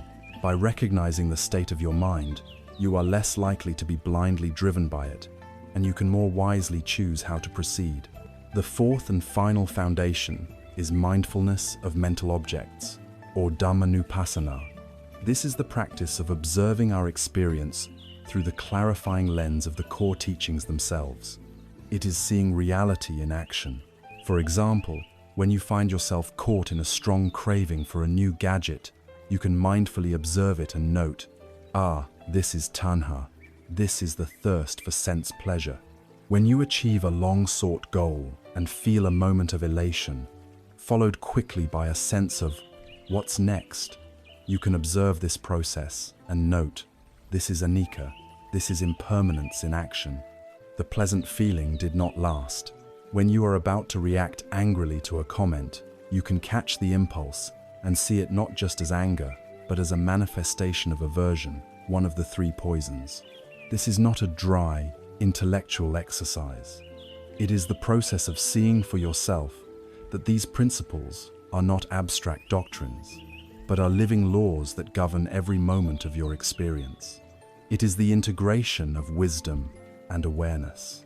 The most enduring metaphor for the practice of mindfulness is that of sitting on a riverbank. The river is the ceaseless stream of your consciousness. Flowing in this river is every imaginable object, beautiful, fragrant flowers, which represent your pleasant thoughts and feelings, gnarled, ugly branches and pieces of garbage, which represent your painful thoughts and difficult emotions, plain, ordinary leaves, which represent your neutral, everyday thoughts. Our normal state of being is to be thrashing about in the middle of this river. When a beautiful flower floats by, we frantically try to grab it and hold on to it, but the current always pulls it from our grasp. When a piece of garbage comes towards us, we frantically try to push it away, to fight it off. But in struggling with it, we often get more entangled. We are exhausted, constantly reacting, completely at the mercy of whatever the river brings. The practice of mindfulness is the revolutionary act of climbing out of the river. You find a comfortable, stable spot on the bank, and you simply sit and watch the river flow. From this vantage point, your perspective changes completely. A beautiful flower thought of love, a feeling of joy drifts by. You can see it clearly. You can appreciate its beauty and its fragrance without needing to possess it. You smile as it passes, and you let it go. A moment later, a sharp, ugly branch, a painful memory, a surge of anger comes floating down the river. Because you are on the bank, you are not threatened by it. You do not need to jump in and fight it. You can simply watch it, observe its shape and texture, and let the current carry it away. You realize that you are not the flower, you are not the branch, you are not the river itself. You are the silent, spacious, witnessing presence on the bank. This realization does not stop the river from flowing, but it brings an immense and unshakable peace. This is the art and the gift of mindfulness. It is the practice of stepping out of the frantic stream of reactive living and onto the solid ground of responsive awareness. It infuses our lives with a richness and depth we may have never thought possible. The taste of water, the sight of a tree, the feeling of the wind on your skin, the sound of another person's voice, these simple, ordinary moments become extraordinary when we meet them with our full attention. Mindfulness does not promise a life free of problems or pain. It offers something far more valuable, the inner resources, the clarity, and the compassionate space to meet every moment of our lives, no matter its content, with wisdom, courage, and peace. Now that we have learned how to sit on the bank and observe the contents of this river, a new investigation becomes possible. We can begin to look closely at what is actually floating by. We can start to identify the most powerful currents, the recurring patterns that most often disturb the water and create suffering. Our mindful observation allows us to see, with startling clarity, the workings of the three great pollutants of the mind, the fundamental poisons of greed, hatred, and delusion. As we become more adept at sitting on the riverbank of the mind, watching the ceaseless flow of our experience, we begin to notice recurring patterns. We see the same types of debris floating by again and again, the same currents that persistently pull the water into turbulent eddies. As wise ecologists of our own consciousness, we can now begin the work of identifying the primary sources of this inner pollution. The ancient teachings of this path identified three fundamental toxins, three unwholesome roots, known as the akusala mula, from which all forms of mental and emotional suffering grow. These are known as the three poisons. They are the active ingredients in the salt water of Tanna, the forces that make our thirst so agonizing and insatiable. These three poisons are greed, hatred, and delusion. To understand them is to hold the key to purifying the mind. The first poison is greed, known in Pali as lobha. This is the mind of grasping, the mind of more. It is the constant, nagging feeling of insufficiency, the belief that our happiness is contingent on acquiring something we currently lack. We often think of greed in purely material terms, the desire for more money, a bigger house, a faster car, and it is certainly that. The entire engine of modern consumerism is fueled by an expert manipulation of lobha, creating an endless appetite for products and experiences that promise to fill the void within. But the poison of greed is far more subtle and pervasive than mere materialism. It is the thirst for more followers on social media, for more validation, for more praise. It is the addiction to new experiences, the collector's mindset that seeks to accumulate travels, relationships, or even spiritual insights as if they were possessions. It is the clinging to pleasant sensations, the desperate hope that a good mood will last forever. Greed is the energy of the clenched fist, constantly trying to pull the world towards itself. At its core, lobha is a state of poverty, regardless of how much one has. It is the feeling of a hole in the center of our being that can never, ever be filled, because each time we acquire something, the initial satisfaction quickly fades, and the hole reveals itself once more, perhaps even wider than before. The direct antidote to the poison of greed is the practice of generosity, or dana. Generosity is the energy of the open hand. It is not simply the act of writing a check to a charity. It is a profound training of the heart, a conscious cultivation of the spirit of letting go. We can practice dana in countless ways. There is the generosity of material things, giving away possessions we no longer need, which directly loosens the grip of our attachment to them. There is the generosity of our time and energy, volunteering for a cause we believe in, or simply offering our full, undivided attention to a friend in need. There is the generosity of safety, the gift of conducting ourselves in a way that others do not feel threatened by us.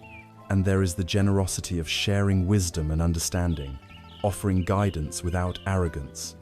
Every act of giving, no matter how small, is a powerful declaration against the tyranny of greed. It proves to our own nervous system that our well-being is not dependent on accumulation. It shifts our fundamental life question from "what can I get?" to "what can I give?" In doing so, it creates a sense of inner wealth and abundance that no amount of external acquisition can ever hope to match. It is the practice of filling the inner hole, not by getting more, but by giving more. The second poison is hatred, known as dosa. If greed is the frantic pulling toward, hatred is the violent pushing away. It is the mind of aversion, rejection, and the desire to destroy. Like greed, dosa exists on a vast spectrum. At its most extreme, it is the fire of rage, malice, and murderous intent.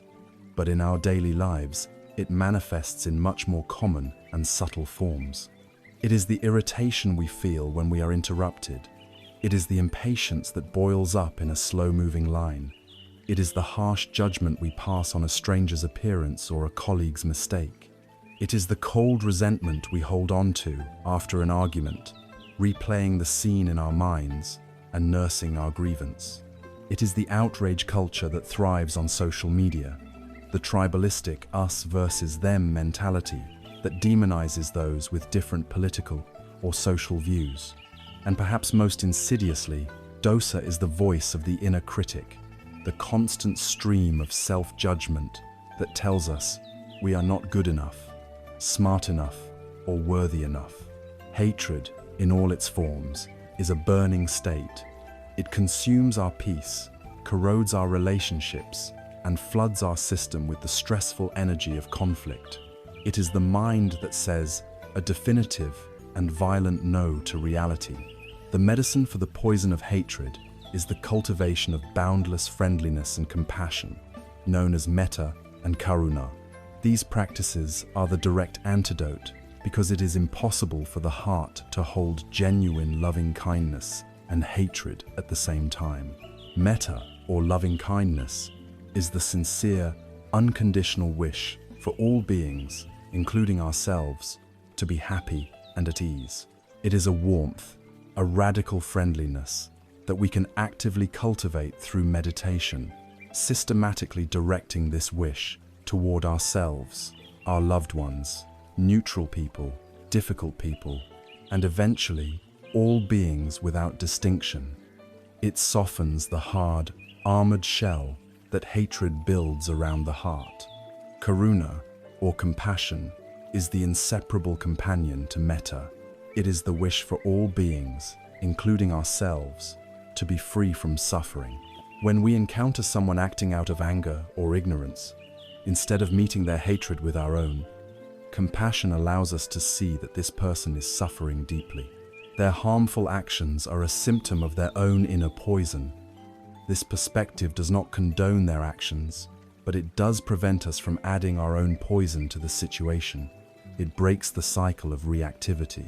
Metta and karuna together are the cool water that extinguishes the fire of dosa, replacing the tight constriction of aversion with a sense of spacious, open-hearted connection. The third and most fundamental poison is delusion, known as moha. If greed and hatred are the bitter fruits, delusion is the toxic root from which they grow. Moha is ignorance, but it is not a simple lack of information. It is a profound, active misperception of reality. It is the fog of confusion that prevents us from seeing the world clearly, as it actually is. It is the primary ignorance of the Four Noble Truths, the failure to see the nature of suffering, its cause, its cessation, and the path. Specifically, it is the delusion that things which are impermanent are permanent, that things which are inherently unsatisfactory can provide lasting satisfaction, and that the transient, conditioned processes of our body and mind constitute a solid, separate, and unchanging self. Delusion is the bedrock upon which the other two poisons are built. We grasp because we are deluded into thinking that a fleeting pleasure will be a permanent solution. We push away because we are deluded into thinking that annihilating an unpleasant experience will bring us lasting peace. Moha is the mind that is lost in the dark, unable to distinguish friend from foe, medicine from poison. The antidote to delusion is wisdom, or panya. This is not the accumulation of intellectual knowledge from books or lectures. It is a direct, penetrating insight into the nature of reality, gained through the practice of mindfulness and concentration. Wisdom is the light that dispels the fog of moha. When we practice mindfulness, we see for ourselves, moment by moment, the truth of impermanence. We watch thoughts, feelings, and sensations arise and pass away, and we realize that nothing is solid, nothing lasts. As we watch our own craving lead to suffering, we are directly cultivating the wisdom of the first two noble truths. Wisdom is the sharp sword of clarity that cuts through our most cherished illusions. It is not a belief we adopt, but a clarity we cultivate. The entire Eightfold Path, from right view to right concentration, is a systematic training in the development of panya, the ultimate antidote that uproots delusion and, in doing so, starves greed and hatred of their source. We can imagine the mind in its pure, natural state as a perfectly clear and still pool of water. It is luminous, and when you look into it, you can see your own true face, reflected with perfect accuracy. The poison of greed, lobha, is like someone pouring vibrant, alluring, but toxic ink into the pool. The water is stained with beautiful colors, but it becomes opaque and poisonous. The poison of hatred, dosa, is like pouring a powerful acid into the water. It bubbles and boils, corroding life, making the pool a dangerous and volatile place. And the poison of delusion, moha, is like taking a large stick and stirring up all the mud from the bottom. The water becomes thick, murky, and impenetrable. Nothing can be seen clearly. The entire practice is about stopping this pollution and allowing the fresh, clear springs of generosity, loving kindness, and wisdom to flow into the pool, gradually cleansing it until it returns to its natural state of pristine clarity. To recognize these poisons at work within our own minds is the first essential step toward healing.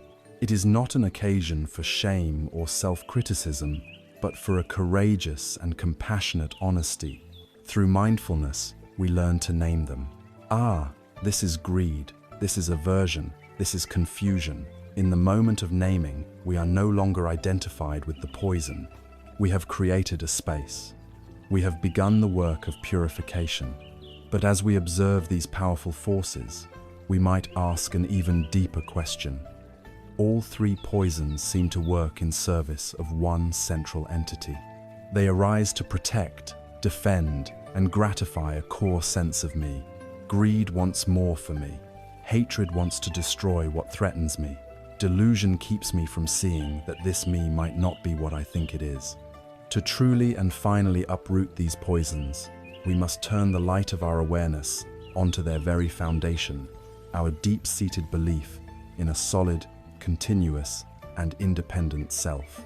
We have journeyed inward, from the noisy surface of our lives to the deeper currents of the mind. We have sat on the riverbank, observing the flow of our thoughts and feelings. We have identified the three great poisons, greed, hatred, and delusion, that perpetually cloud the waters. Now, we must take one final, courageous step into the very heart of the matter. We must investigate the bedrock upon which these poisons build their fortress. We must examine the one entity that all this struggle is designed to serve, the self. All of our grasping, all of our aversion, all of our confusion arises from a single, powerful, and deeply ingrained instinct, the need to protect, defend, and gratify a core sense of me. This brings us to what is perhaps the most profound, subtle, and radically transformative teaching on this path, the teaching of anatta, or not, self. Let us be very clear from the outset, because this is where many misunderstandings arise. The teaching of anatta does not mean that you do not exist. You are here. You are breathing. You are hearing these words. You are experiencing life. The teaching of not self is not a declaration of your non-existence. It is a radical and liberating re-examination of what you are. It challenges our most fundamental assumption, the belief that somewhere inside this body and mind, there resides a permanent, independent, and unchanging essence. We imagine a little CEO sitting in a control room behind our eyes, a continuous I who is the thinker of our thoughts, the feeler of our feelings, and the author of our actions. We believe this I was the same I that existed 5 years ago, and will be the same I that exists in 5 years. The teaching of anatta invites us to become curious investigators, to turn the powerful lens of our awareness inward and go on a search for this elusive CEO. The method for this investigation, laid out by the Buddha, is to deconstruct our entire being into its constituent parts. If there is a permanent self, it must be found somewhere within our experience. All of human experience can be broken down into 5 categories, or aggregates, known as the 5 skandhas. Let us look through them, one by one, to see if we can locate this solid self. The first aggregate is form, or rupa. This is our physical body or flesh, blood, and bones. It is our sense organs, the eyes, ears, nose, tongue, and the body itself. Is the self to be found here? Look at your hand. Is your hand you? If you were to lose your hand in an accident, would the you be diminished? Would your sense of self be 10% less? No, you would still feel like a complete you. What about your heart, your liver, or your brain? Furthermore, this body is in a state of constant, ceaseless flux. The cells you are made of today are not the same cells you were made of 7 years ago. The body is aging, changing, and will eventually decay.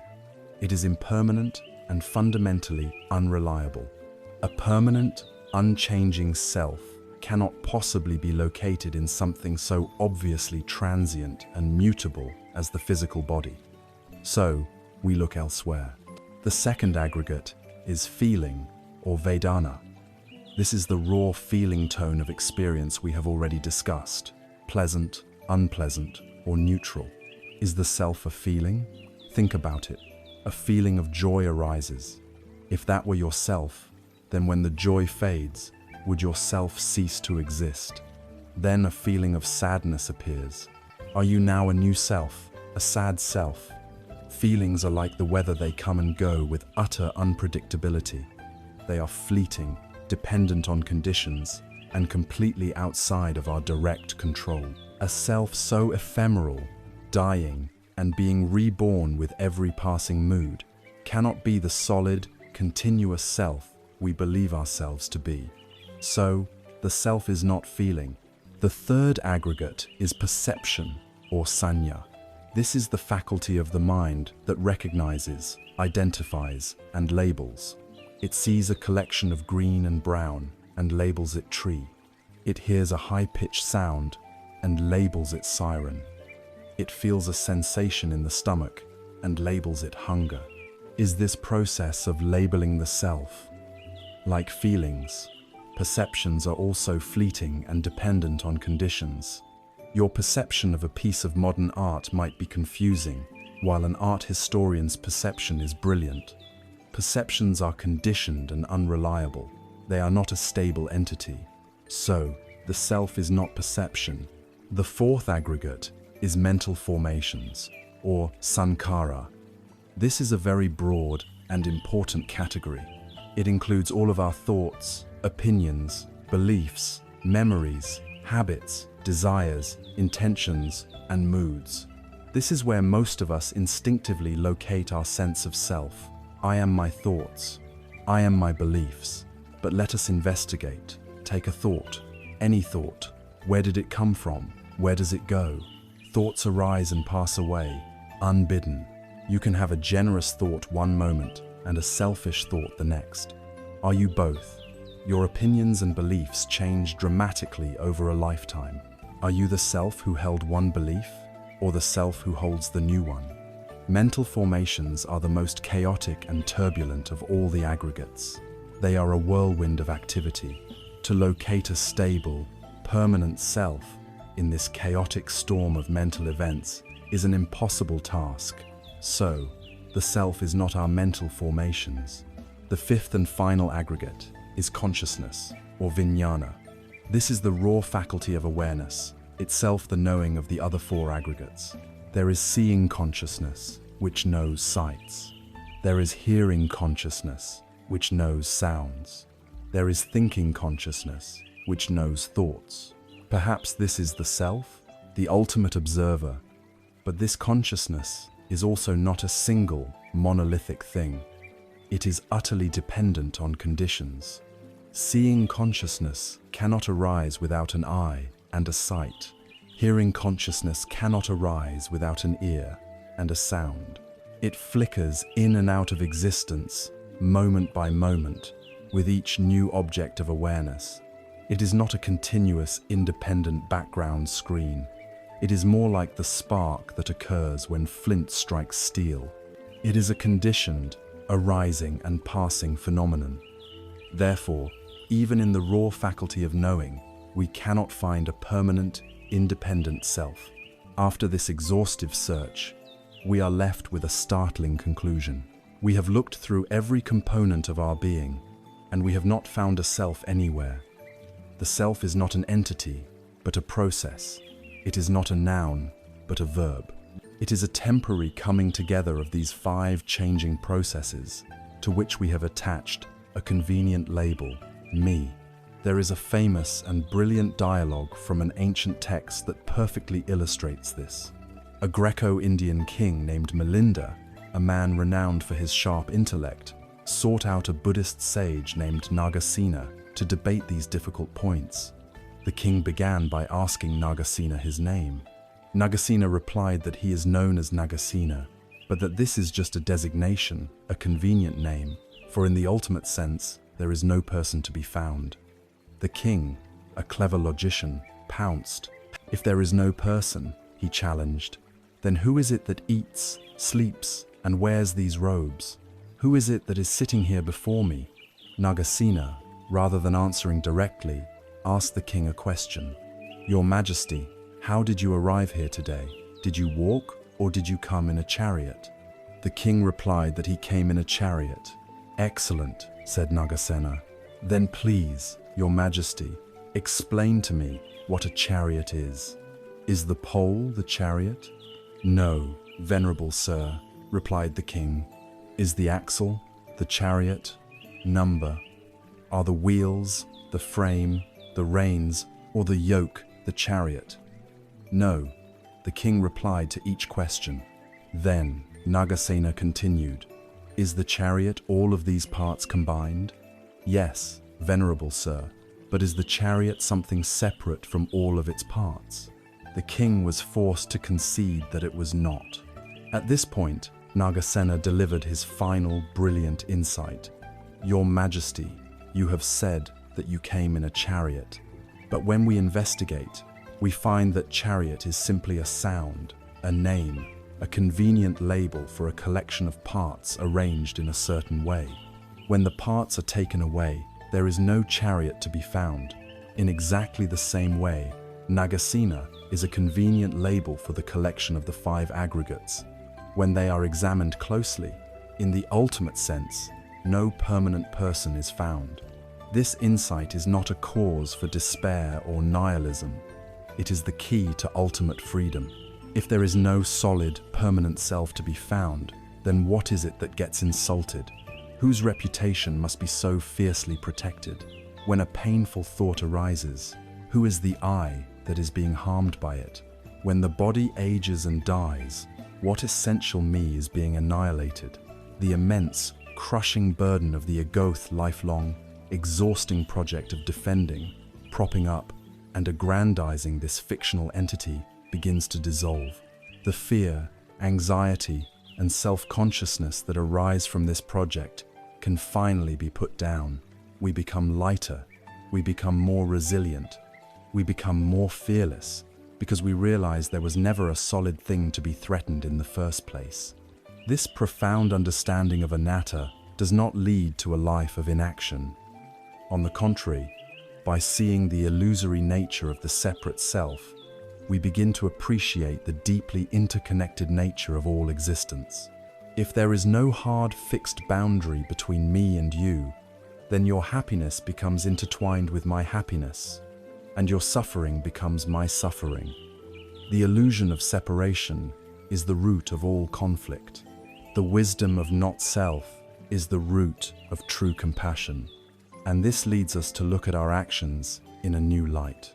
If there is no separate self, but merely a continuous process of cause and effect, then our intentions and our deeds take on a new and profound significance within this interconnected web of being.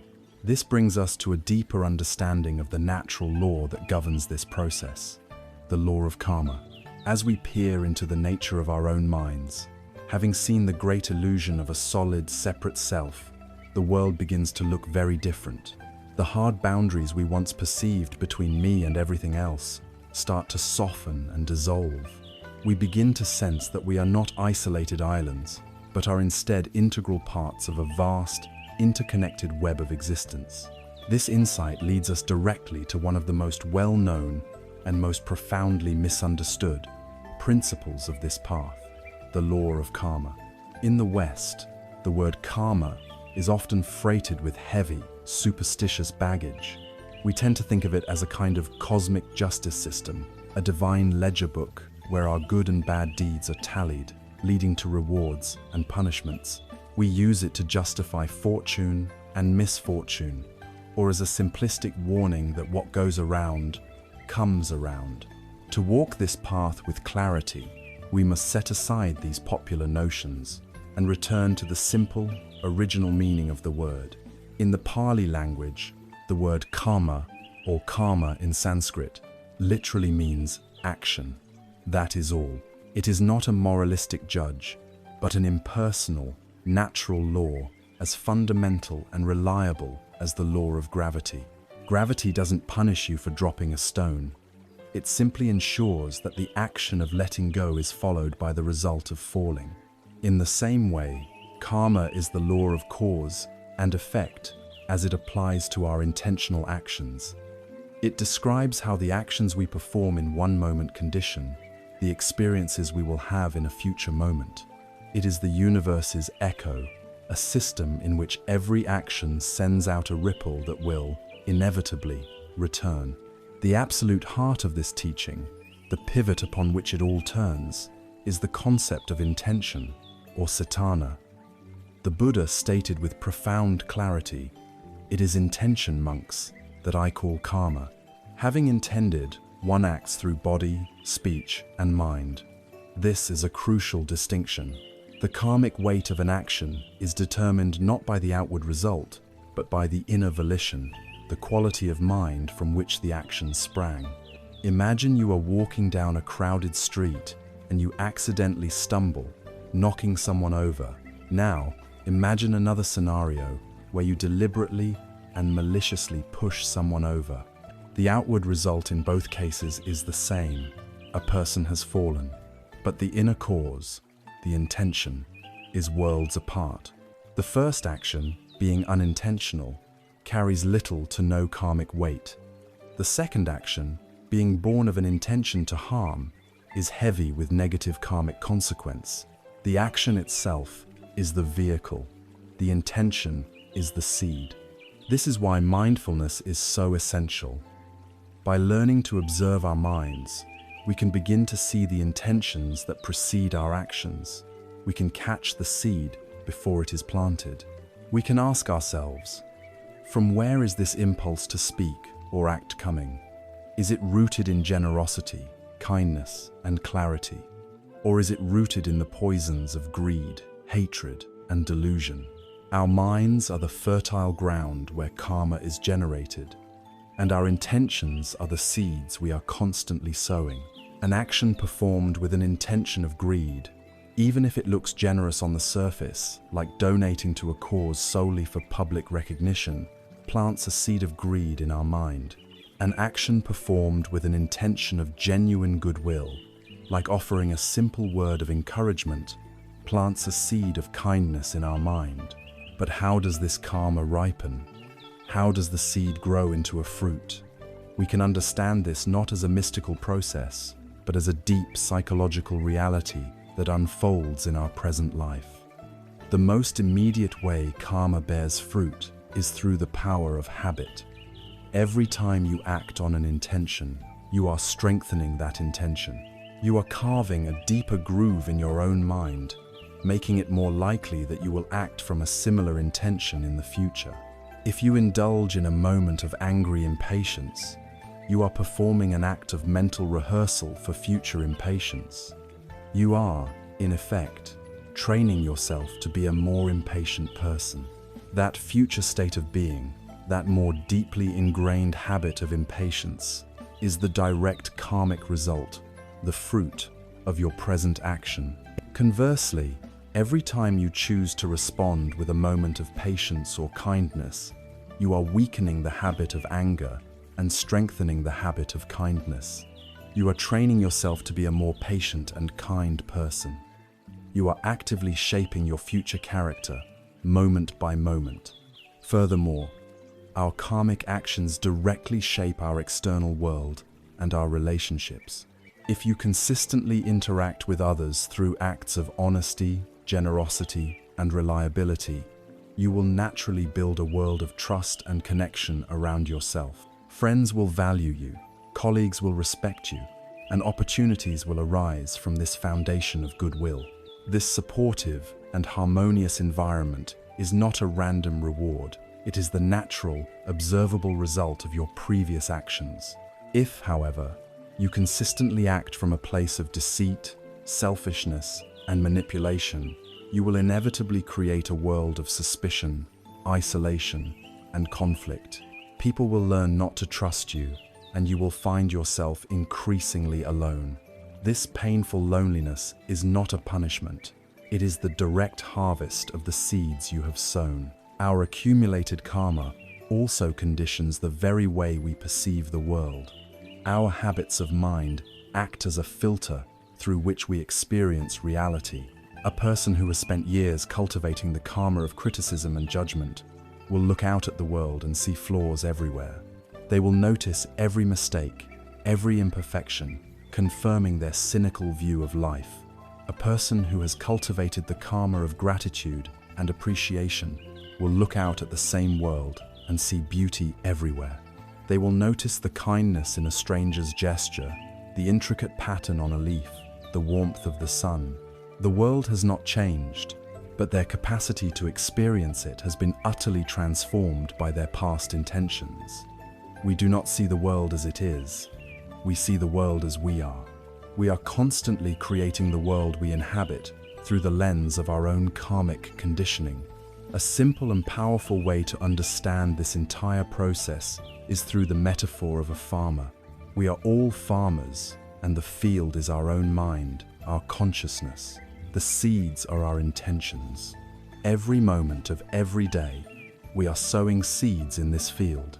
When we act from intentions of greed, wishing to grasp and accumulate, or from hatred, wishing to reject and destroy, or from delusion, acting from a place of confusion, it is like planting seeds of thorn bushes, poison ivy, and noxious weeds. We may forget that we planted them, but the laws of nature are impersonal and patient.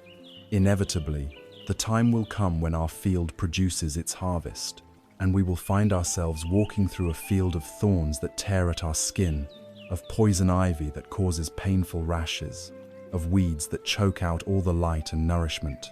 This painful experience is our dukkha. It is not a punishment from an angry God.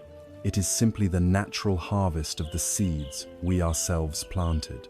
But we always have a choice. At any moment, we can choose to plant different seeds. When we act from intentions of generosity, kindness, and wisdom, it is like planting seeds of nourishing corn, of sweet fruit trees, of healing medicinal herbs.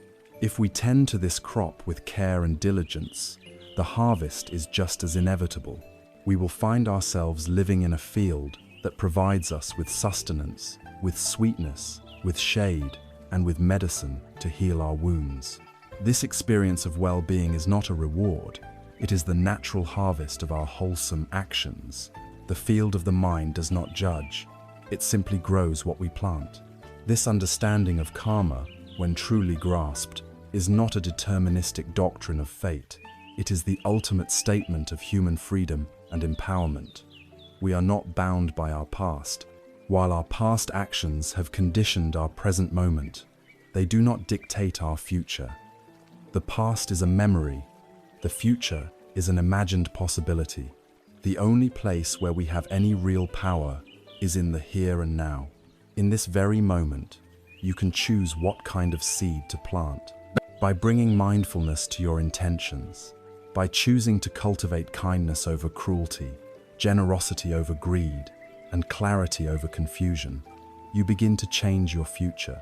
You become the conscious creator of your world.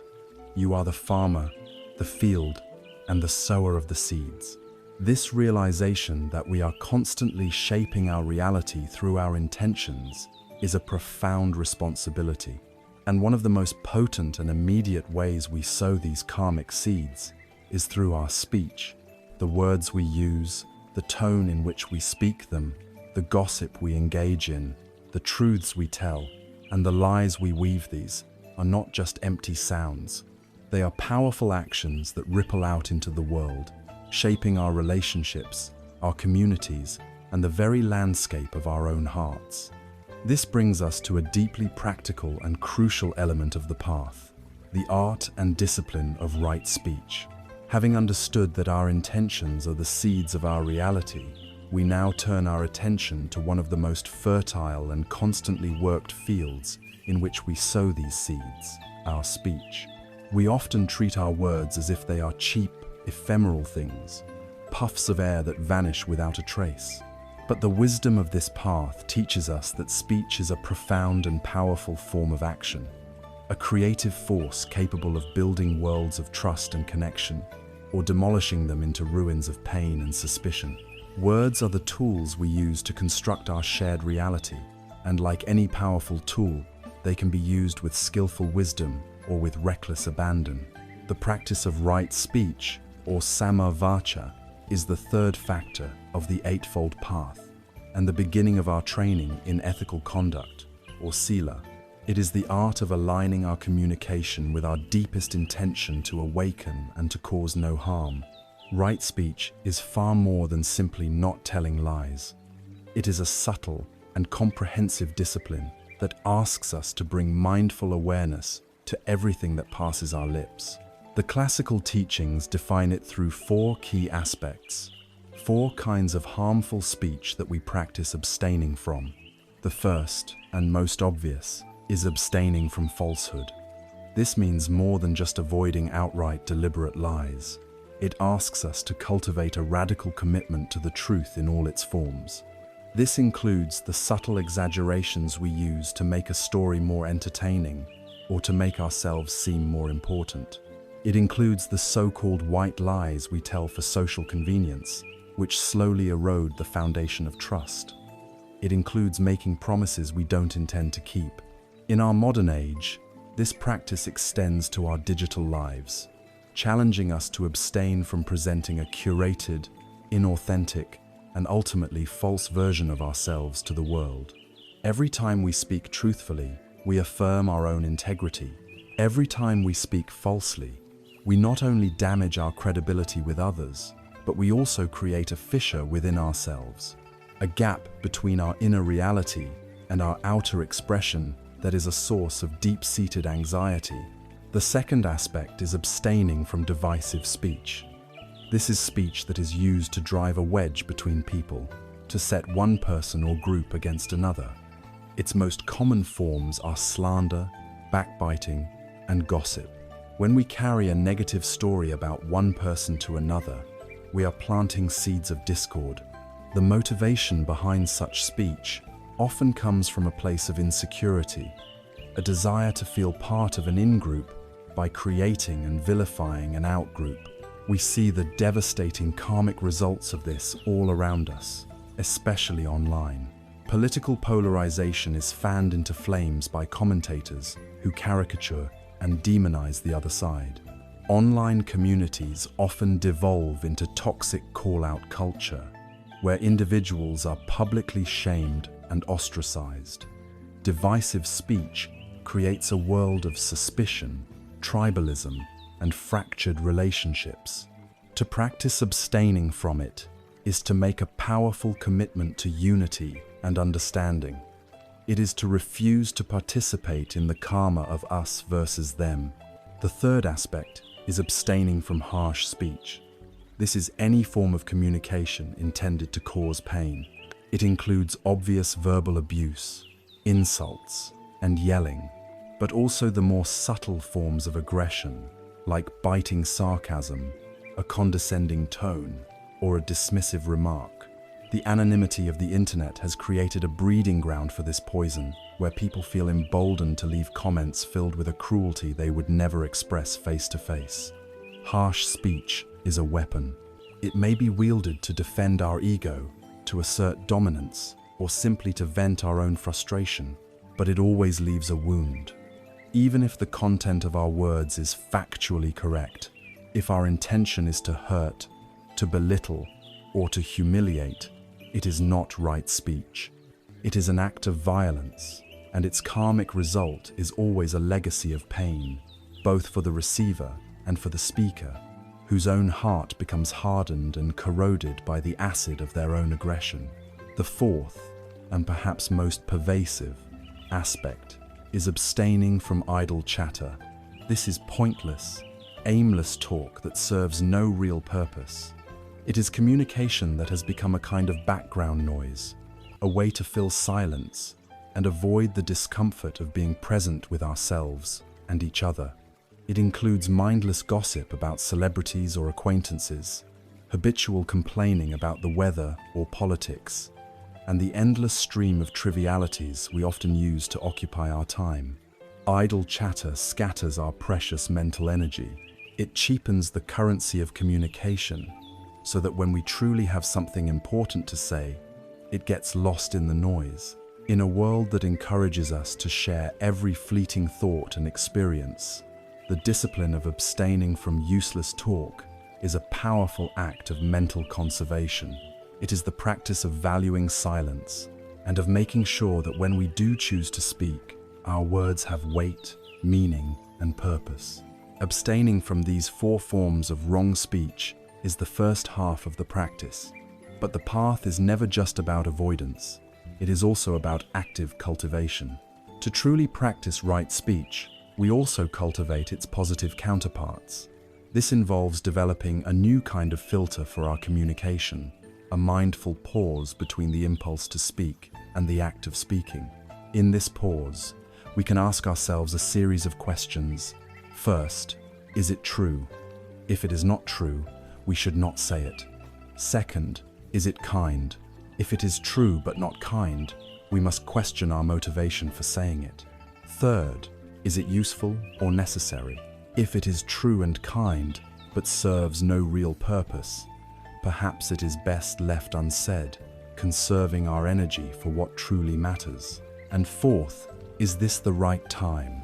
A statement that is true, kind, and useful can still cause harm if it is spoken at the wrong moment, to the wrong person, or in the wrong context. This fourth question adds a crucial layer of wisdom and sensitivity to our speech. To apply this filter is to transform communication from a reactive habit into a conscious mindfulness practice. It is to commit to speech that is truthful, gentle, unifying, and beneficial. It is the practice of infusing our words with the energy of loving kindness. And the practice of right speech has one other essential, though often forgotten, component: deep listening. True communication is not a monologue, it is a dialogue. If we are constantly formulating our own response while the other person is talking, we are not truly listening, we are simply reloading. Deep listening is the practice of offering our full, spacious attention to another, with the sole intention of understanding their perspective, their feelings, and their suffering. It is one of the greatest gifts we can offer another human being, a profound act of validation and compassion that can heal wounds that words alone cannot touch. The irreversible power of our words is captured in a timeless parable. A man in a village, feeling jealous, started a vicious rumor about the wise old elder. The rumor spread like wildfire, and the elder's reputation was damaged. Later, the man was overcome with guilt and went to the elder to beg for forgiveness. "I will do anything to make it right," he pleaded. The elder looked at him kindly and said, "There is one thing you must do. Take a feather pillow, go to the highest hill in the region on a windy day, cut it open, and release all the feathers to the wind." The man, though puzzled, agreed. He did as he was told and returned to the elder. "I have done it," he said. "Good," replied the elder. "Now for the final part of your penance. Go and collect every single one of those feathers and bring them back to me." The man's face fell. "But that's impossible," he cried. "The wind has scattered them for miles. I can never get them all back." The wise elder nodded slowly. "Exactly. And so it is with your words. They have been carried on the winds of gossip to every corner of the land. You can apologize, but you can never take them all back. Our words have life. Once released, they have a power and a trajectory all their own. The practice of right speech is the profound and lifelong discipline of becoming a responsible steward of this power. It is a direct and practical way to purify our karma, to calm our minds, and to transform our relationships. It is the training of bringing our deepest wisdom and our kindest heart to our most common human activity. This practice, this commitment to speaking in a way that is truthful and harmless, is the tangible expression of a much broader and more fundamental quality of the heart. To master the art of kind speech, we must cultivate the very source of kindness itself. We must learn to expand our wish to cause no harm into an active, boundless wish for all beings to be free from their suffering. This brings us now to the great heart-opening practice of compassion. From the disciplined ground of right speech, where we commit our words to the path of harmlessness, we now move deeper into the heart's domain. A commitment to not causing harm is a noble and essential start. But the awakened heart does not stop there. It does not remain neutral. It actively responds to the world it perceives. When the mindful heart encounters suffering, its natural, unshielded response is a gentle trembling, a resonance with that pain. This response is karuna, or compassion. It is the second of the four boundless states of heart, and it is the direct, embodied antidote to the poison of hatred, aversion, and fear. Karuna is the sincere and powerful wish for all living beings to be free from their suffering. It is not just a thought or a benevolent idea. It is a visceral, motivating force, a love that has the courage to move toward pain rather than recoiling from it. In our culture, we often confuse compassion with its near enemy, pity. This confusion is a critical obstacle, and we must understand the distinction clearly. Pity looks down from a position of superiority. It sees another's misfortune and says, "Oh, you poor thing, I am so glad that I am not in your position." Pity creates distance. It reinforces the separation between the unfortunate one over there and the fortunate me over here. It is often rooted in the ego's fear, a subtle way of reassuring ourselves of our own safety and otherness. Pity is a cold and distant cousin of true care. Compassion, karuna, is entirely different. Compassion meets suffering at eye level. It is built on the profound recognition of our shared humanity and our shared vulnerability to dukkha. It looks at another's pain and says, "I see your suffering."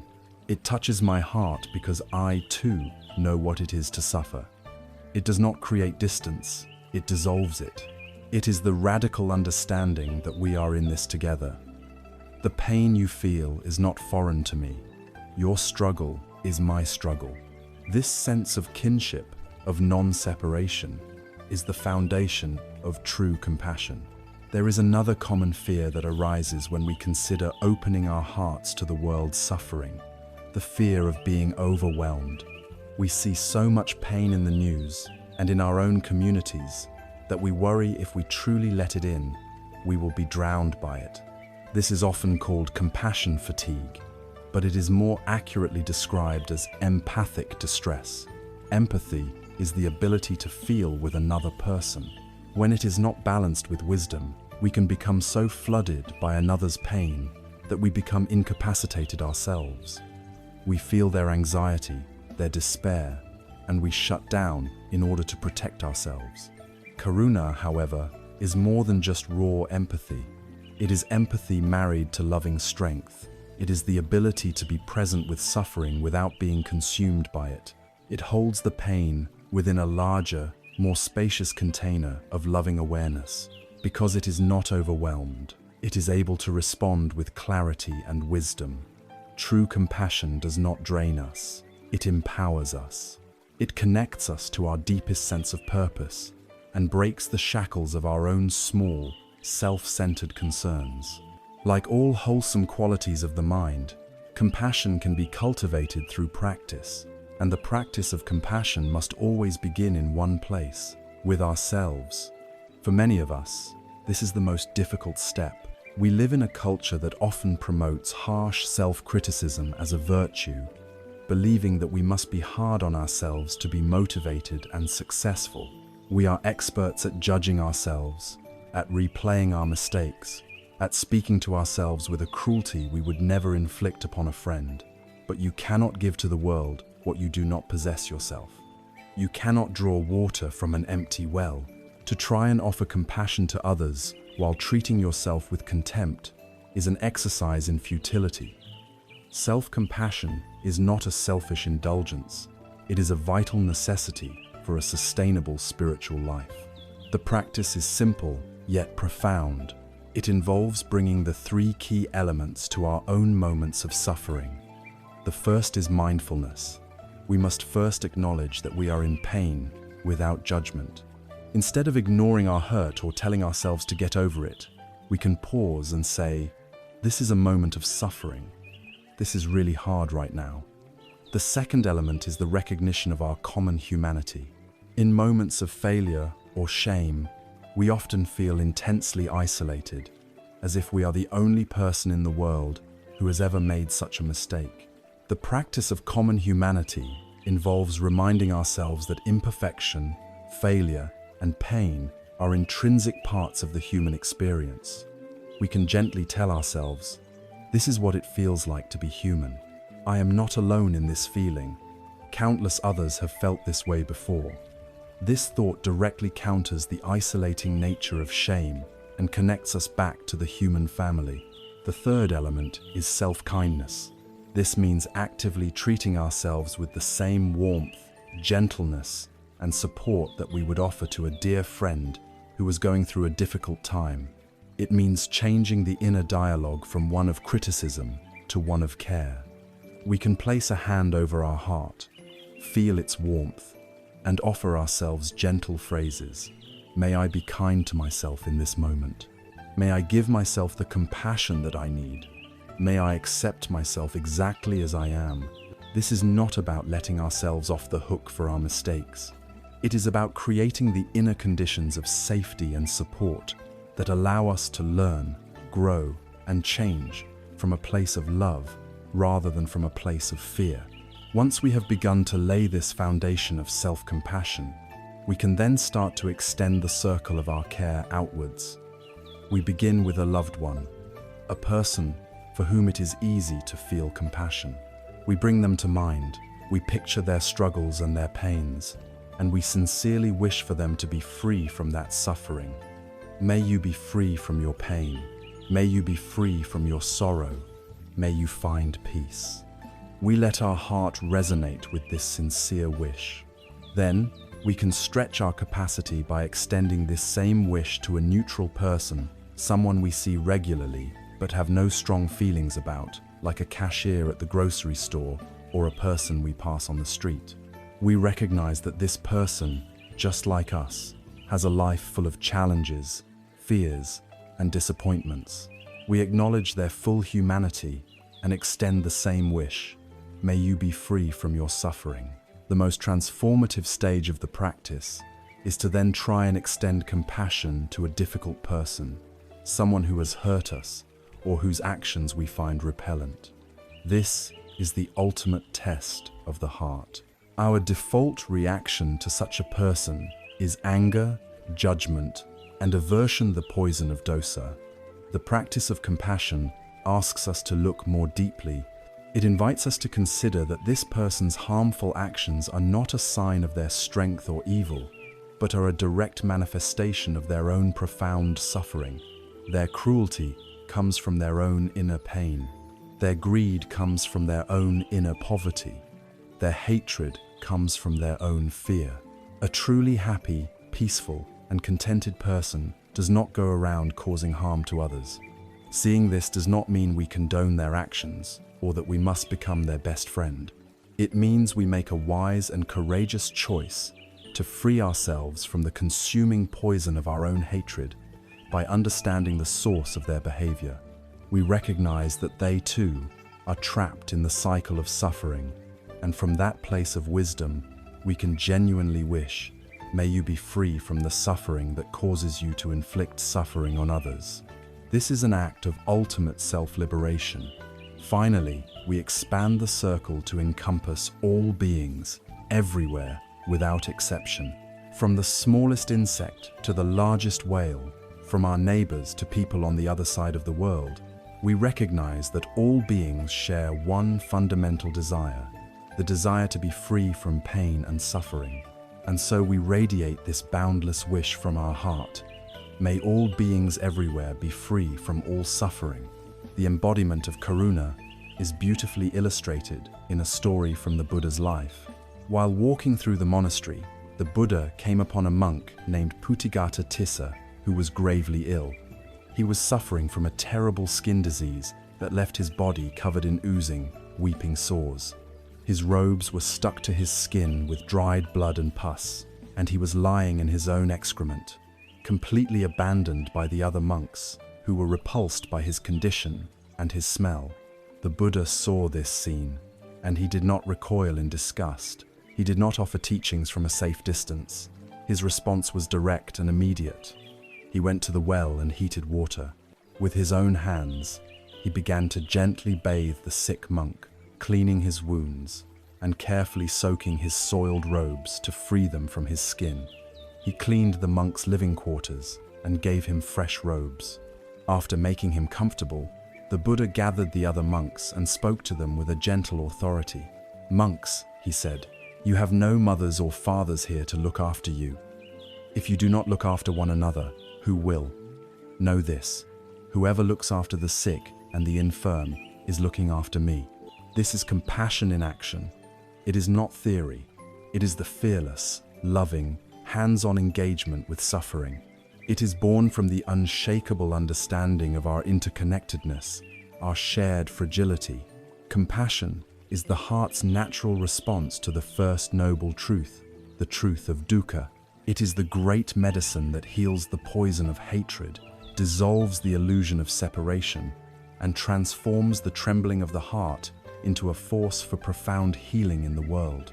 As we learn to meet the sorrow of the world with an open and courageous heart, we balance our being. But a fully awakened heart is not only open to sorrow, it must also be open to joy.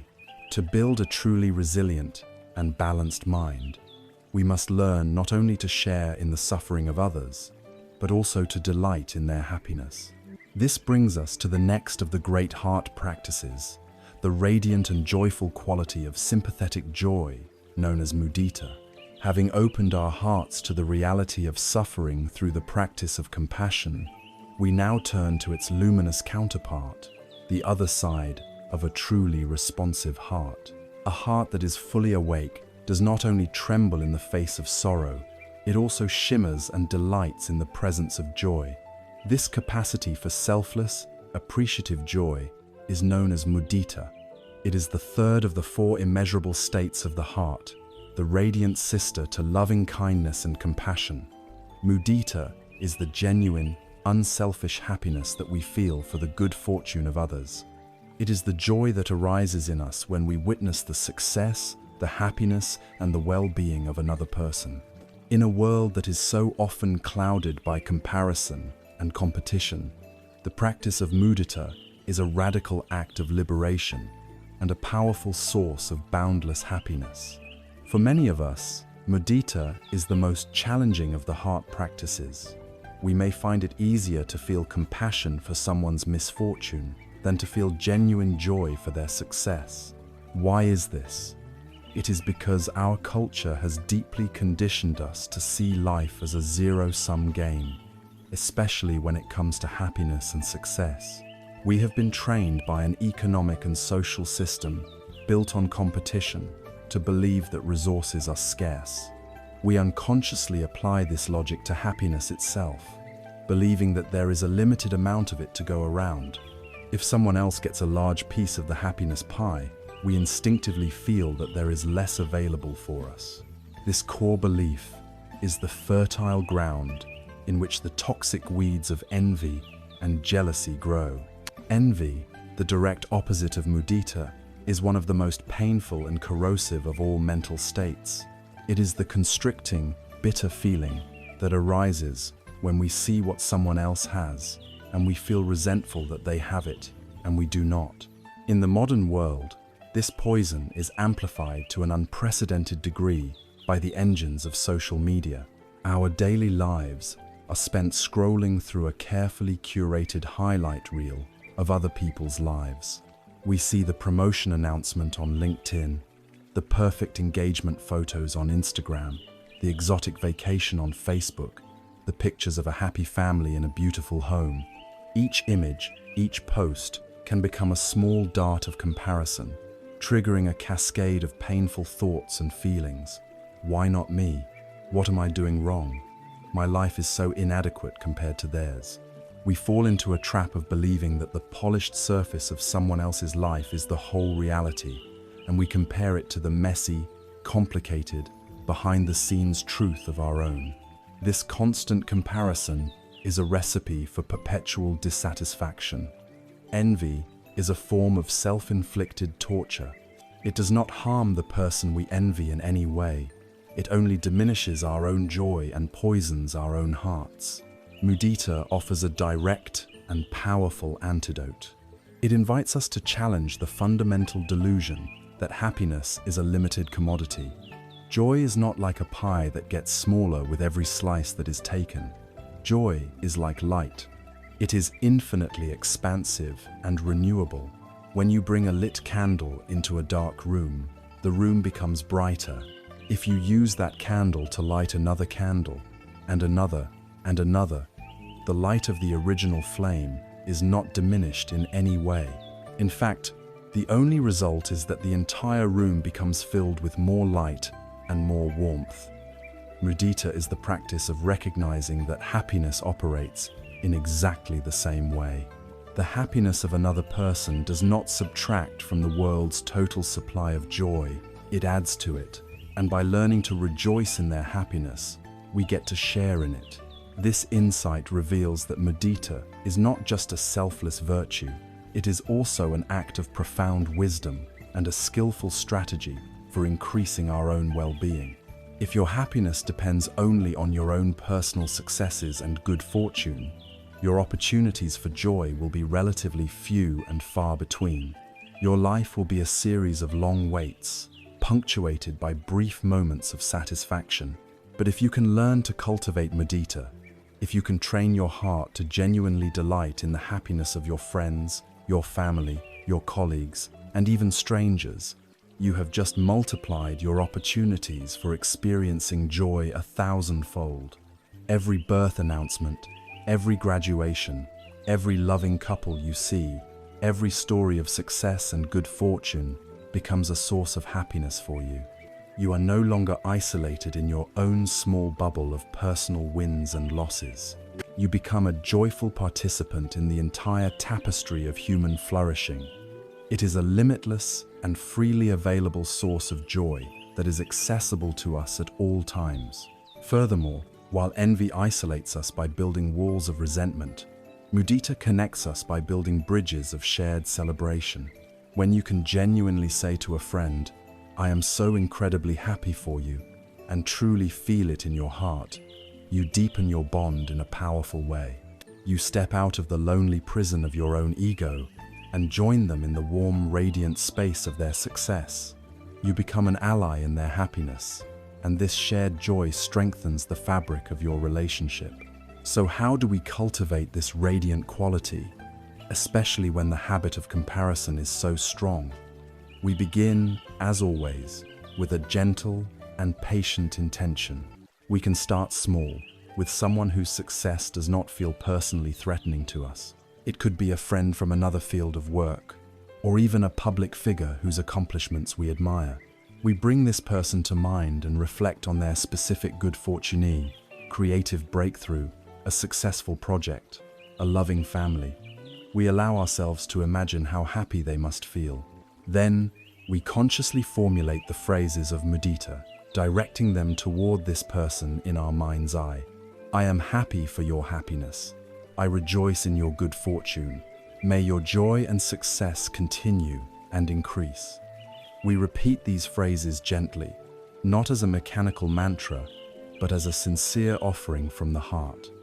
As we do so, we bring our awareness into our own body.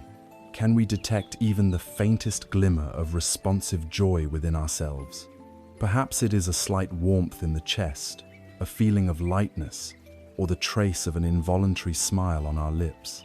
We rest with that physical sensation, allowing it to grow even a little. As we become more comfortable with the practice, we can gradually begin to expand the circle. We can direct mudita toward our close friends and family.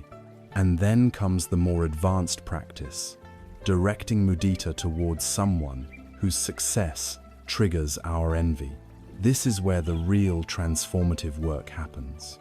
We bring this person to mind, and we allow ourselves to first mindfully acknowledge the feeling of envy. We note it without judgment. Envy is present. There is a feeling of constriction, of resentment. We allow it to be there for a moment, in the spaciousness of our awareness. Then, with gentle but firm determination, we introduce the antidote. We consciously offer the phrases of mudita. Even though I feel envy, I will try to rejoice in your happiness. May you be happy. I am happy for your success. We may not feel it fully at first. It may feel artificial, but through repeated practice, we are slowly, patiently rewiring the deep grooves of our mind. We are replacing the toxic habit of envy with the wholesome, liberating habit of appreciative joy. Mudita is the practice of celebrating our shared humanity, just as compassion is the heart's response to our universal vulnerability to suffering. Mudita is the heart's response to our universal capacity for joy, growth, and achievement. It is the understanding that we are not separate competitors in a race for scarce resources, but are interconnected participants in the great, unfolding drama of life. To rejoice in the happiness of another is to affirm this connection and to multiply the light in the world. We have now explored the three great active and engaged states of the heart: loving, kindness, the wish for all to be happy; compassion, the wish for all to be free from suffering; and sympathetic joy, the delight in the happiness of others. These three qualities create a heart that is open, responsive, and deeply connected. But what holds these powerful emotions in a state of balance? What prevents loving kindness from becoming selfish attachment, or compassion from becoming overwhelming grief? For the heart to be not only open, but also stable and unshakable, it needs a fourth, balancing quality. It needs a vast, steady container in which all of these experiences can arise and pass away. This brings us to the final of the four immeasurable states, the profound and grounding quality of equanimity. Having opened our hearts to the reality of suffering through the practice of compassion, we now turn to its luminous counterpart, the other side of a truly responsive heart. A heart that is fully awake does not only tremble in the face of sorrow, it also shimmers and delights in the presence of joy. This capacity for selfless, appreciative joy is known as mudita. It is the third of the four immeasurable states of the heart, the radiant sister to loving kindness and compassion. Mudita is the genuine, unselfish happiness that we feel for the good fortune of others. It is the joy that arises in us when we witness the success, the happiness, and the well-being of another person. In a world that is so often clouded by comparison and competition, the practice of mudita is a radical act of liberation and a powerful source of boundless happiness. For many of us, mudita is the most challenging of the heart practices. We may find it easier to feel compassion for someone's misfortune than to feel genuine joy for their success. Why is this? It is because our culture has deeply conditioned us to see life as a zero-sum game, especially when it comes to happiness and success. We have been trained by an economic and social system built on competition to believe that resources are scarce. We unconsciously apply this logic to happiness itself, believing that there is a limited amount of it to go around. If someone else gets a large piece of the happiness pie, we instinctively feel that there is less available for us. This core belief is the fertile ground in which the toxic weeds of envy and jealousy grow. Envy, the direct opposite of mudita, is one of the most painful and corrosive of all mental states. It is the constricting, bitter feeling that arises when we see what someone else has, and we feel resentful that they have it and we do not. In the modern world, this poison is amplified to an unprecedented degree by the engines of social media. Our daily lives are spent scrolling through a carefully curated highlight reel of other people's lives. We see the promotion announcement on LinkedIn, the perfect engagement photos on Instagram, the exotic vacation on Facebook, the pictures of a happy family in a beautiful home. Each image, each post, can become a small dart of comparison, triggering a cascade of painful thoughts and feelings. Why not me? What am I doing wrong? My life is so inadequate compared to theirs. We fall into a trap of believing that the polished surface of someone else's life is the whole reality, and we compare it to the messy, complicated, behind-the-scenes truth of our own. This constant comparison is a recipe for perpetual dissatisfaction. Envy is a form of self-inflicted torture. It does not harm the person we envy in any way. It only diminishes our own joy and poisons our own hearts. Mudita offers a direct and powerful antidote. It invites us to challenge the fundamental delusion that happiness is a limited commodity. Joy is not like a pie that gets smaller with every slice that is taken. Joy is like light. It is infinitely expansive and renewable. When you bring a lit candle into a dark room, the room becomes brighter. If you use that candle to light another candle, and another, and another, the light of the original flame is not diminished in any way. In fact, the only result is that the entire room becomes filled with more light and more warmth. Mudita is the practice of recognizing that happiness operates in exactly the same way. The happiness of another person does not subtract from the world's total supply of joy, it adds to it. And by learning to rejoice in their happiness, we get to share in it. This insight reveals that mudita is not just a selfless virtue, it is also an act of profound wisdom and a skillful strategy for increasing our own well-being. If your happiness depends only on your own personal successes and good fortune, your opportunities for joy will be relatively few and far between. Your life will be a series of long waits, punctuated by brief moments of satisfaction. But if you can learn to cultivate mudita, if you can train your heart to genuinely delight in the happiness of your friends, your family, your colleagues, and even strangers, you have just multiplied your opportunities for experiencing joy 1,000-fold. Every birth announcement, every graduation, every loving couple you see, every story of success and good fortune becomes a source of happiness for you. You are no longer isolated in your own small bubble of personal wins and losses. You become a joyful participant in the entire tapestry of human flourishing. It is a limitless and freely available source of joy that is accessible to us at all times. Furthermore, while envy isolates us by building walls of resentment, mudita connects us by building bridges of shared celebration.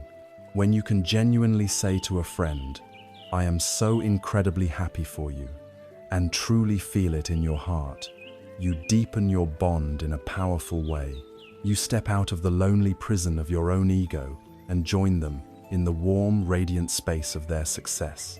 You become an ally in their happiness, and this shared joy strengthens the fabric of your relationship. So how do we cultivate this radiant quality, especially when the habit of comparison is so strong? We begin, as always, with a gentle and patient intention. We can start small, with someone whose success does not feel personally threatening to us. It could be a friend from another field of work, or even a public figure whose accomplishments we admire. We bring this person to mind and reflect on their specific good fortune, creative breakthrough, a successful project, a loving family. We allow ourselves to imagine how happy they must feel. Then, we consciously formulate the phrases of mudita, directing them toward this person in our mind's eye. I am happy for your happiness. I rejoice in your good fortune. May your joy and success continue and increase. We repeat these phrases gently, not as a mechanical mantra, but as a sincere offering from the heart. As we do so, we bring our awareness into our own body. Can we detect even the faintest glimmer of responsive joy within ourselves? Perhaps it is a slight warmth in the chest, a feeling of lightness, or the trace of an involuntary smile on our lips. We rest with that physical sensation, allowing it to grow even a little. As we become more comfortable with the practice, we can gradually begin to expand the circle. We can direct mudita toward our close friends and family. And then comes the more advanced practice, directing mudita towards someone whose success triggers our envy. This is where the real, transformative work happens. We bring this person to mind, and we allow ourselves to first mindfully acknowledge the feeling of envy. We note it without judgment. Envy is present. There is a feeling of constriction, of resentment. We allow it to be there for a moment, in the spaciousness of our awareness. Then, with gentle but firm determination, we introduce the antidote. We consciously offer the phrases of mudita. Even though I feel envy, I will try to rejoice in your happiness. May you be happy. I am happy for your success. We may not feel it fully at first. It may feel artificial, but through repeated practice, we are slowly, patiently, rewiring the deep grooves of our mind.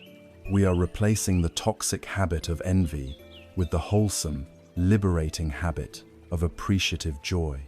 Mudita is the practice of celebrating our shared humanity, just as compassion is the heart's response to our universal vulnerability to suffering. Mudita is the heart's response to our universal capacity for joy, growth, and achievement. It is the understanding that we are not separate competitors in a race for scarce resources, but are interconnected participants in the great, unfolding drama of life. To rejoice in the happiness of another is to affirm this connection and to multiply the light in the world. We have now explored the three great active and engaged states of the heart: loving, kindness, the wish for all to be happy; compassion, the wish for all to be free from suffering; and sympathetic joy, the delight in the happiness of others. These three qualities create a heart that is open, responsive, and deeply connected. But what holds these powerful emotions in a state of balance? What prevents loving kindness from becoming selfish attachment, or compassion from becoming overwhelming grief? For the heart to be not only open, but also stable and unshakable, it needs a fourth, balancing quality. It needs a vast, steady container in which all of these experiences can arise and pass away. This brings us to the final of the four immeasurable states, the profound and grounding quality of equanimity. Having meticulously cultivated our inner toolkit, owning our mindfulness, understanding the poisons of the mind, and opening our hearts through the boundless states of love, compassion, joy, and equanimity, we are now prepared to turn our gaze outward. We can now use this inner clarity to examine the powerful cultural forces and narratives that shape our lives, often in ways we don't even perceive. We begin with the most dominant and seductive promise of the modern age, the great central myth upon which our society is built, the promise that happiness can be bought, that fulfillment can be acquired, that peace of mind is just one more purchase away. This is the empty promise of materialism. From the moment we are old enough to understand language, this message is relentlessly whispered and shouted at us from every corner of our world. It is the subtext of every advertisement, the theme of every billboard, the unspoken assumption behind every curated social media feed. The message is simple: you are incomplete, you are lacking, but do not worry, because the solution is available for a price. The right car will make you feel powerful and free. The right watch will make you feel successful and respected. The right skincare product will make you feel beautiful and worthy. The right vacation will provide you with the perfect, shareable memories that will prove you are living a happy life. We are born into a vast, intricate system that is brilliantly designed to manufacture dissatisfaction, because a truly contented person is not a good consumer. The entire economy of desire depends on us perpetually feeling that something is missing.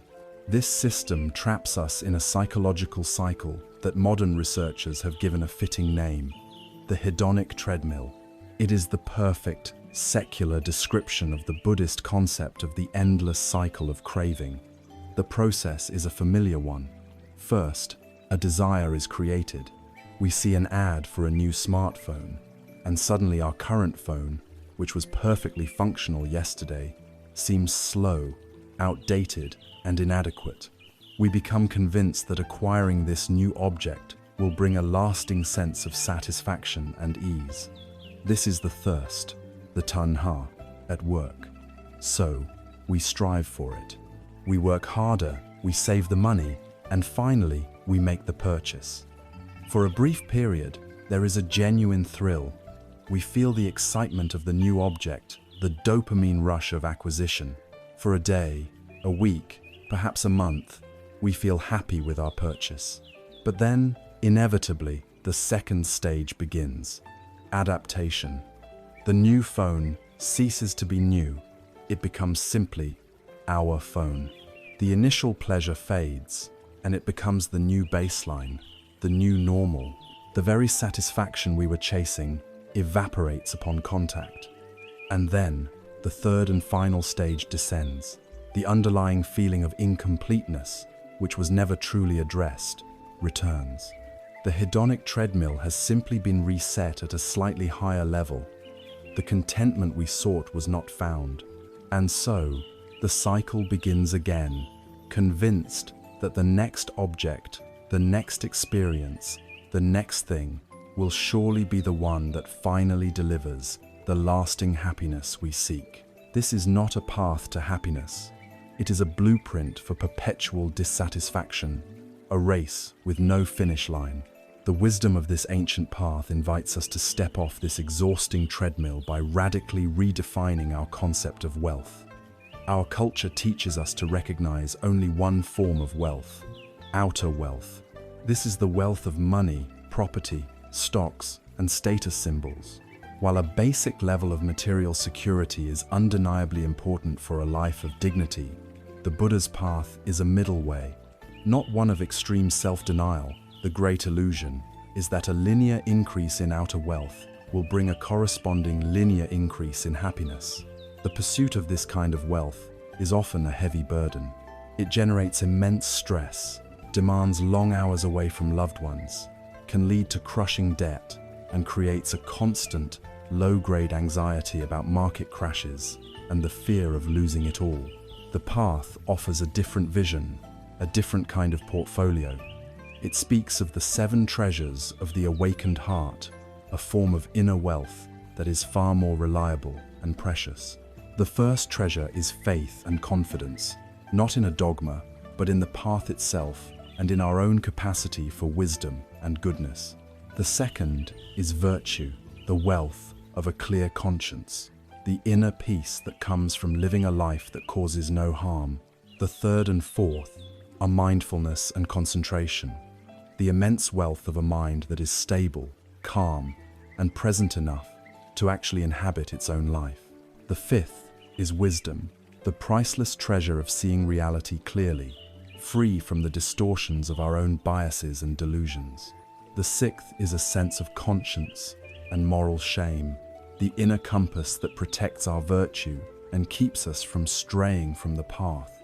And the seventh is generosity, the paradoxical wealth that grows only by being given away. These 7 treasures, unlike money or possessions, can never be stolen. They cannot be lost in a market crash. In fact, the more you use them, the more they grow and compound, yielding the true interest of lasting peace and unshakable well-being.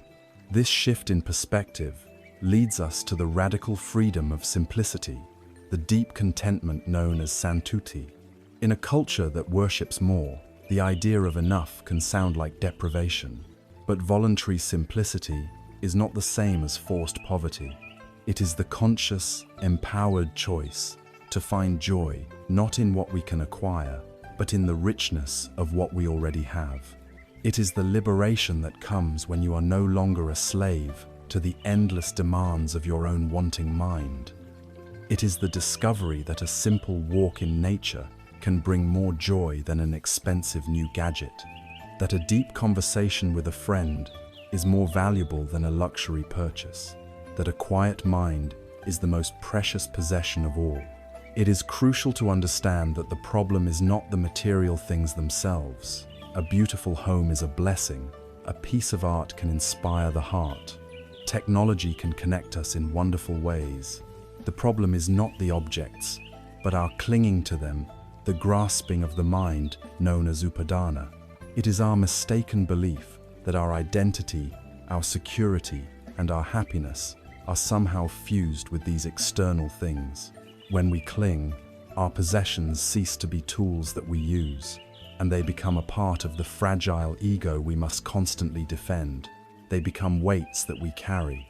The danger of this clinging is starkly illustrated in a simple, powerful parable. A very rich merchant was crossing a wide, turbulent river in a small ferry boat. He insisted on bringing his entire fortune with him, stored in several heavy bags of gold coins. Midway across the river, a violent storm suddenly blew in. The boat was tossed by the waves, began to take on water, and started to sink.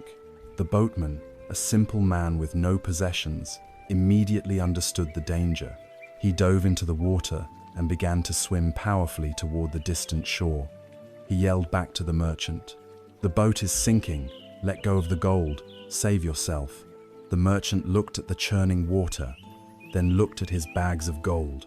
He saw his entire life's work, the source of his identity, his power, and his security, all contained in those bags.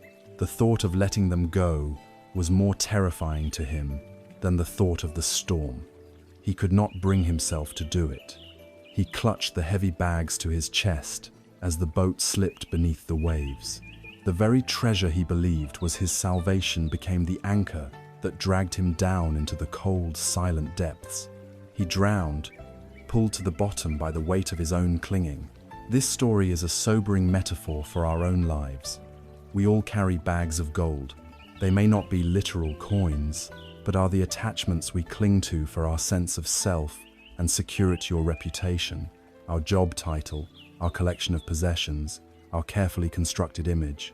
We believe these things keep us safe, but when the storms of life inevitably arrive, illness, old age, loss, change, it is precisely this clinging that becomes our heaviest burden, the weight that prevents us from swimming freely. The path to true wealth is not a journey of accumulation, but one of subtraction. It is the art of learning to let go. The engine that drives this modern materialist dream, the force that creates our desires and amplifies our clinging more effectively than anything that has come before it, is a world that now lives constantly in our hands and in our pockets. To understand the pressures of our time, we must now turn our mindful awareness to the great digital deluge and learn to navigate its powerful currents with wisdom and skill. As we begin to see through the hollow promise of materialism, we must confront the primary engine that delivers its seductive messages and fuels our cycles of desire in the modern world. This engine is a force of unprecedented power and intimacy, a universe of information and connection that lives in the palms of our hands and occupies the forefront of our minds. We must now turn the calm, steady light of our awareness to the great digital deluge and learn to navigate its powerful, often treacherous, currents with wisdom and skill. Never before in human history has our attention been so relentlessly targeted, harvested, and sold. For millennia, if a person sought distraction, they had to actively go out and find it.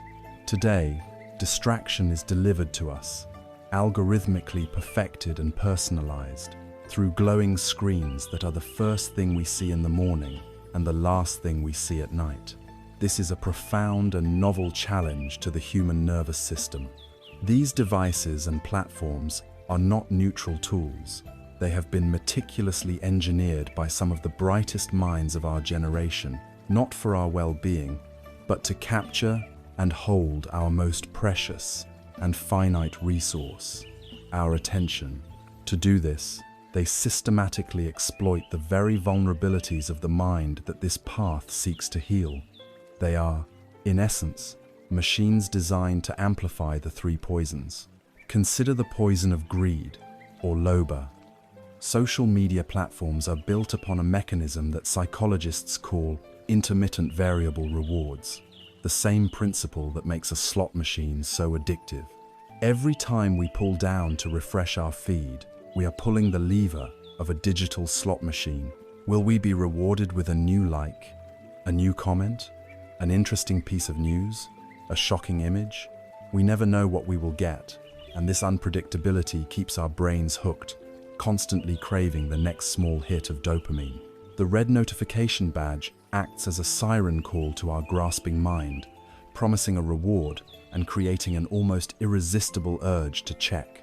The infinite scroll design is a work of dark genius, ensuring there is never a natural endpoint, never a moment of completion.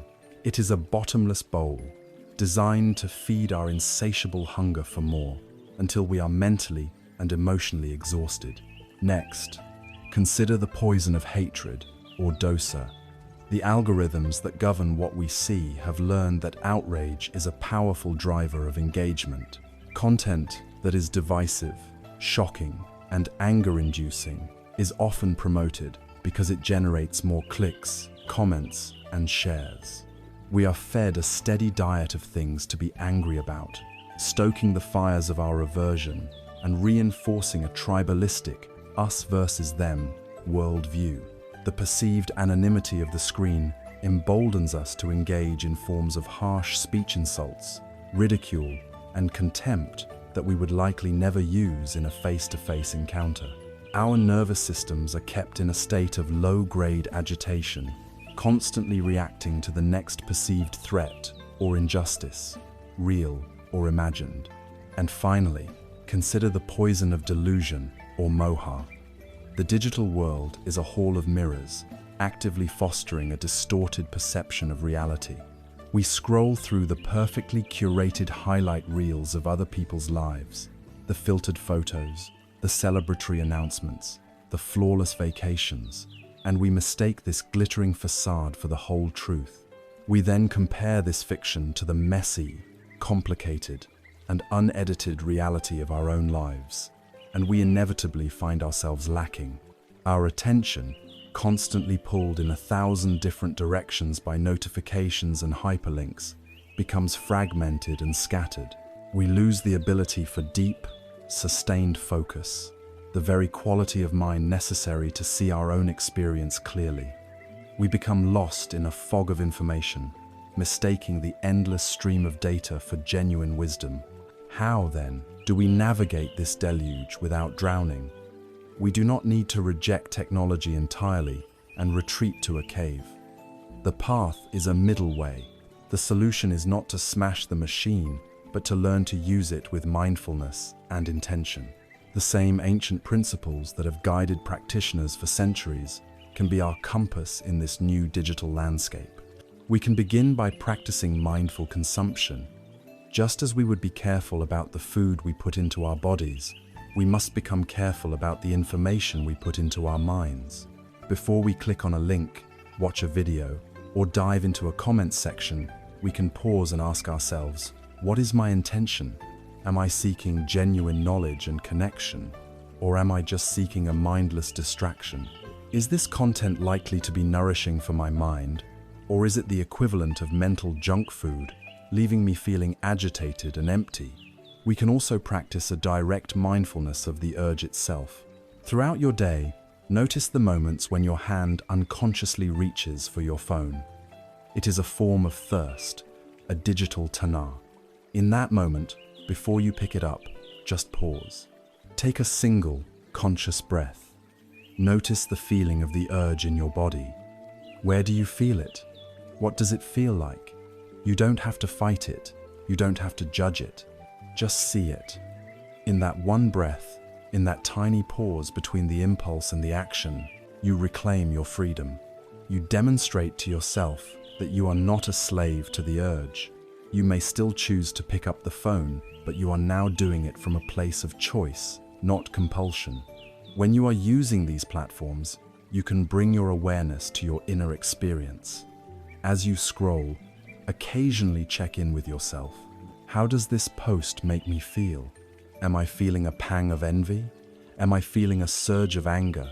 Am I feeling a sense of emptiness or boredom? By simply noticing these feelings as they arise, without getting lost in their stories, you can break the hypnotic spell of the screen. You become an observer of the process, rather than an unconscious participant in it.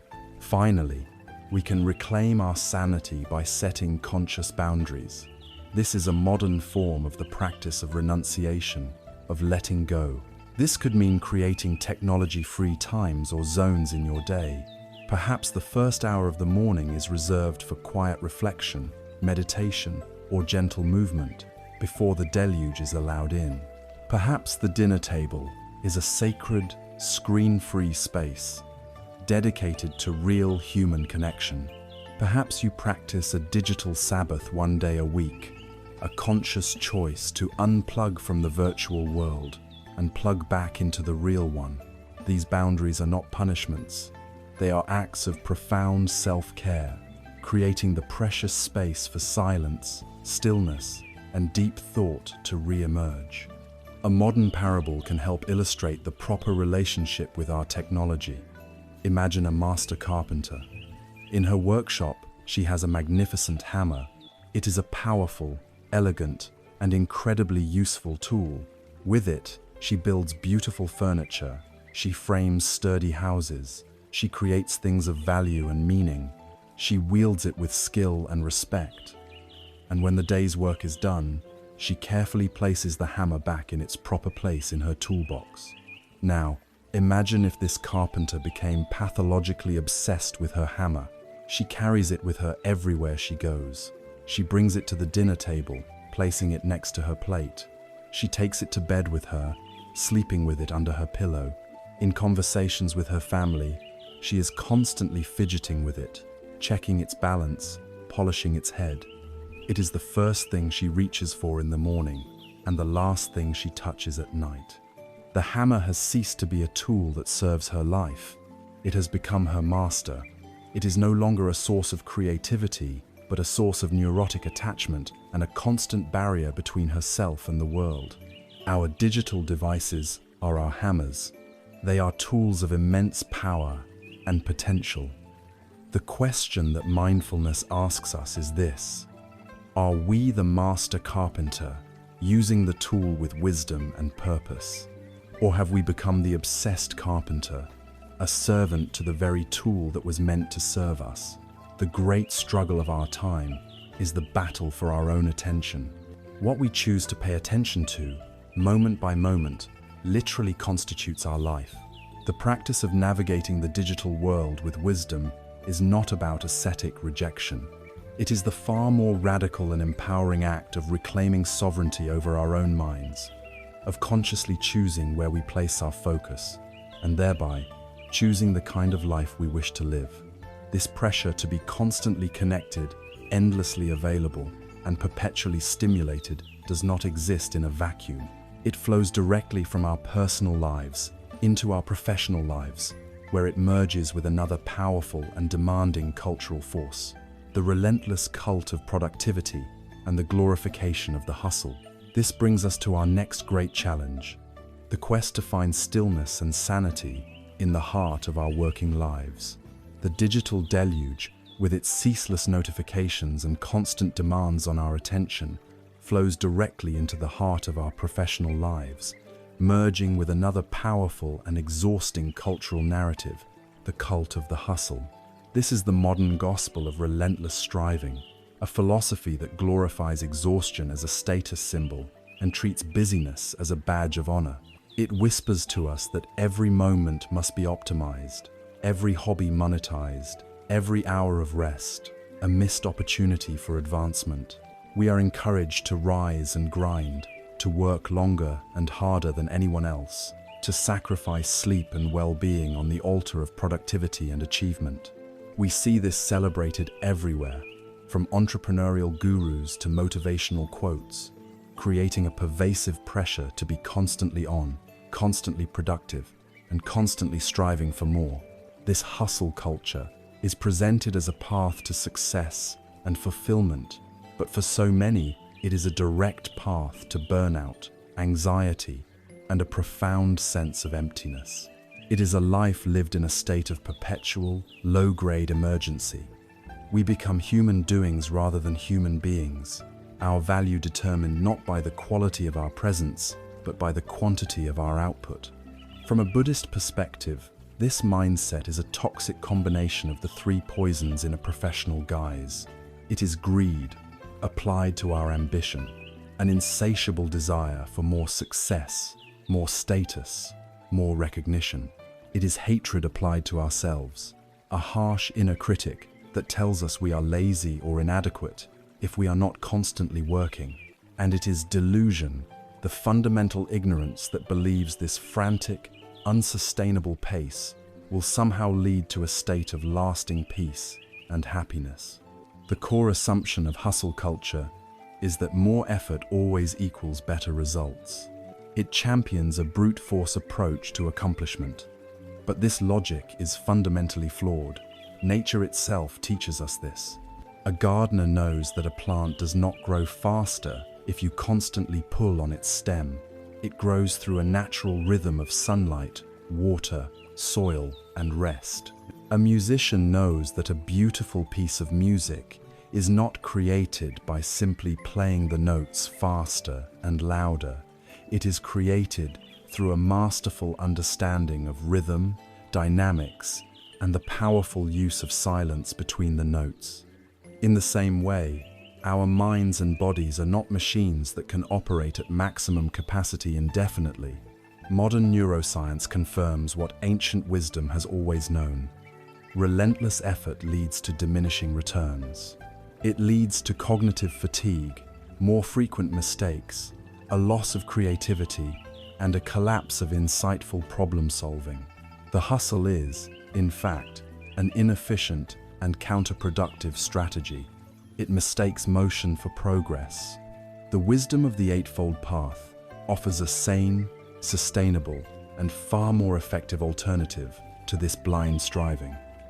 It is the practice of right effort, or sama vayama. This is not about being lazy or abandoning our ambitions. It is about applying our energy with intelligence, balance, and skill. It is about becoming a wise gardener of our own mind and energy, knowing what to cultivate and what to release. Right effort is a compassionate and strategic approach to living, and it is composed of four distinct yet related practices. The first is the effort to prevent unwholesome states from arising. This is the wisdom of foresight. It means becoming familiar with our own patterns and recognizing the conditions that typically lead to stress, anger, distraction, or overwhelm. Then, we skillfully make the effort to avoid or alter those conditions.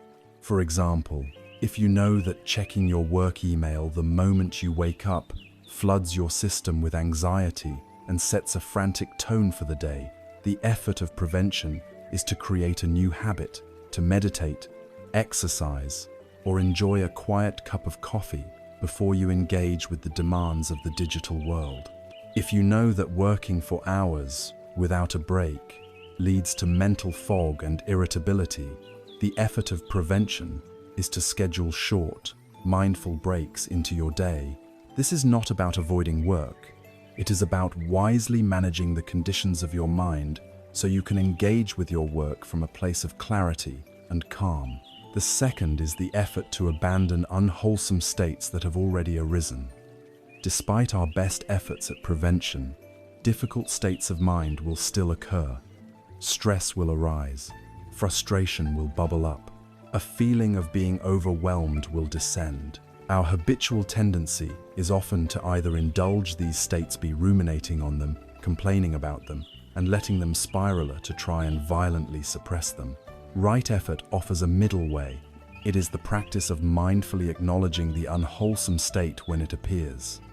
We can say to ourselves, stress is present, or there is a feeling of frustration here. In that moment of recognition, we have already created a space around the feeling. Then, we make the gentle effort to let it go, to not feed it with more stories, to return our attention to the breath or to the task at hand. It is the practice of releasing the hot coal of a negative emotion, rather than continuing to clutch it and burn ourselves. The third is the joyful effort to cultivate wholesome states that have not yet arisen. This is the proactive, positive side of the practice.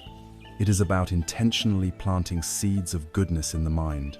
Before beginning a challenging project, instead of defaulting to a feeling of dread, we can make the conscious effort to generate a sense of curiosity or patience.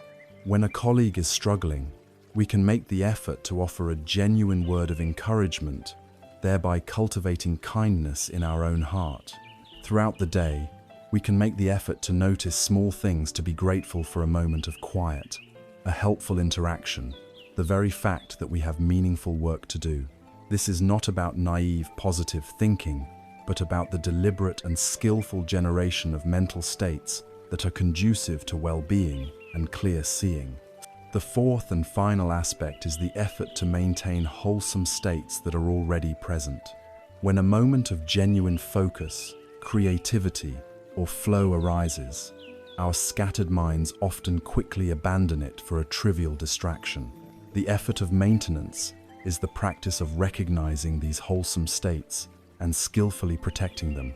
It is the discipline to ignore the unimportant notification that pops up when you are in a state of deep concentration.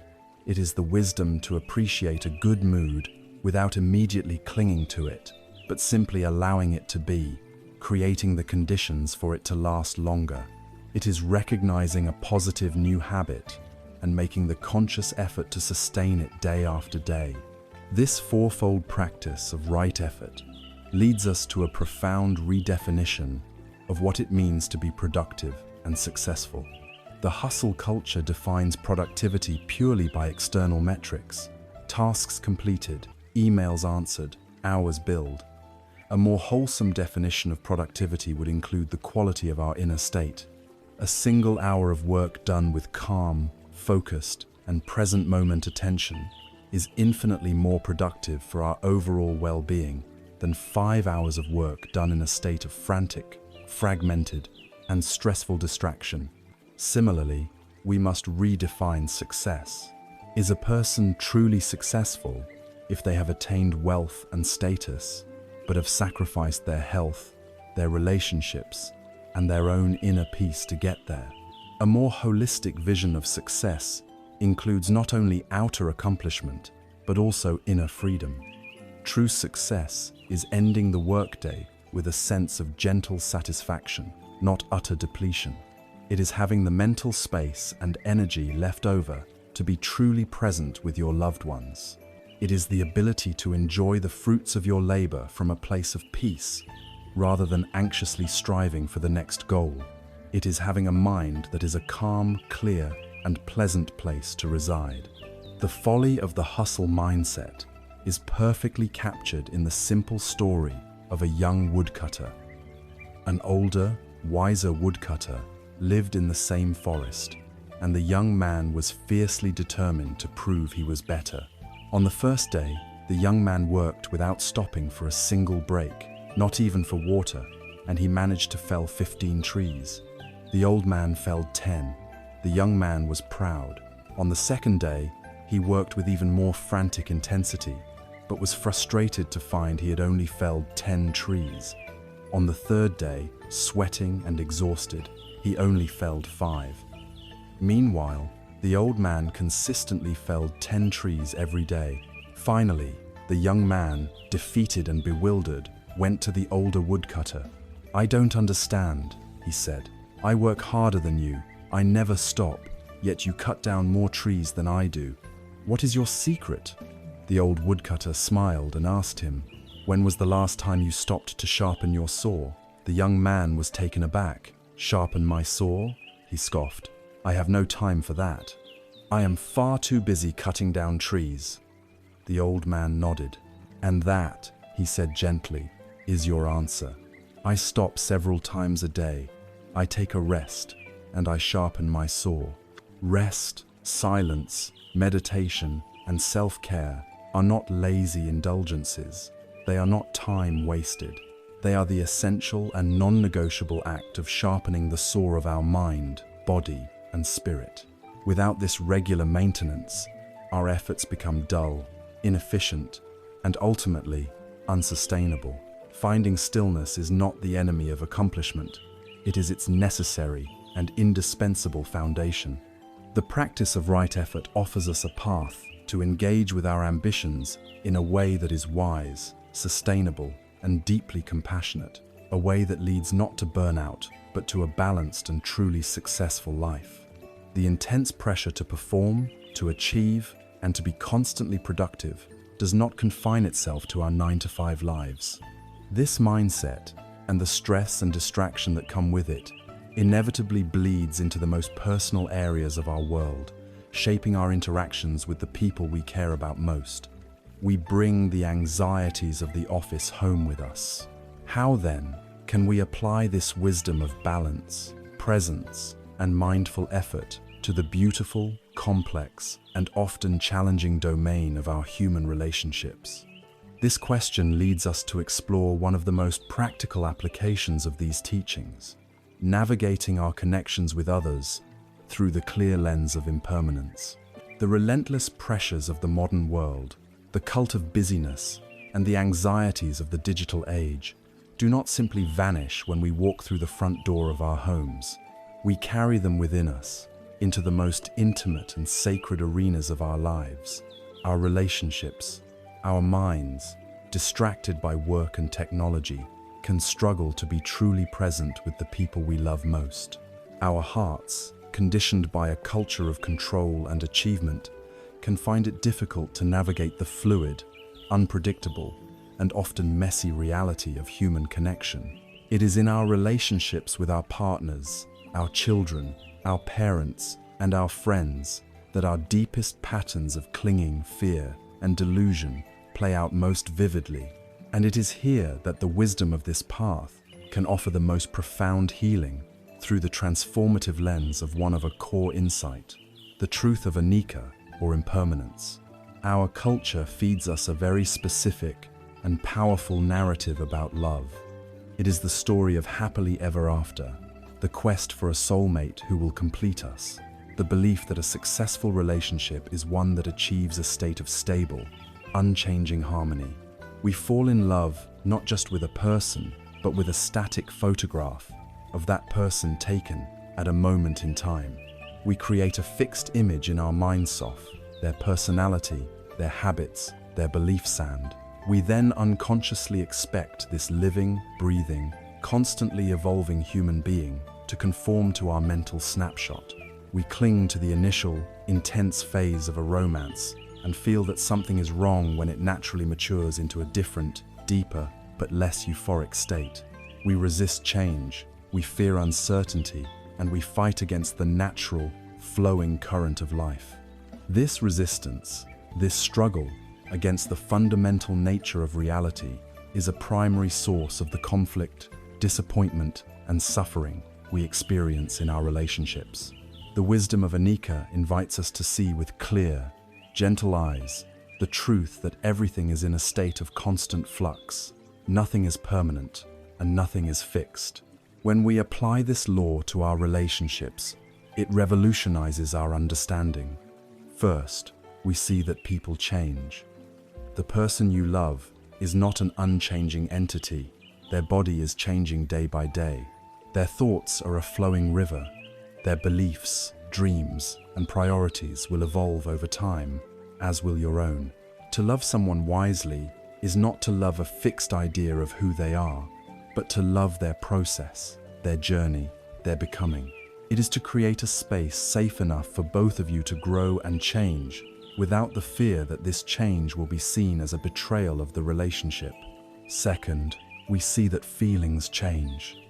The emotional landscape of any long-term relationship is like the weather. There will be sunny, cloudless days filled with warmth and ease. There will also be days of thunderstorms, of cold fronts, of grey, dreary skies. No single emotional state lasts forever. Moments of intense passion will ebb and flow. Periods of deep connection will be interspersed with moments of distance and misunderstanding. The unwise mind, clinging to the illusion of permanence, despairs during the storms and grasps desperately at the sunshine. The wise heart understands that this is the natural rhythm of life. It learns to appreciate the warmth of the sun without trying to possess it, and it learns to navigate the storms with patience and skill, knowing they too will pass.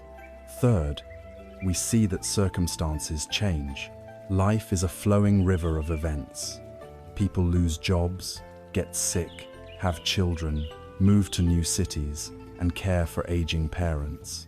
Any relationship that is not flexible enough to adapt to these changing external conditions will become brittle and eventually break.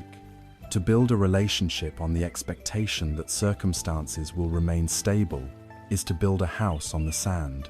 The wisdom of impermanence encourages us to build our connection on a deeper foundation on shared values, on mutual respect, and on a commitment to navigate the inevitable changes of life together as a team. There is a common fear that embracing impermanence will somehow devalue our love, making it feel meaningless or untrustworthy. If everything changes, we might ask, then what is the point? Why should I commit?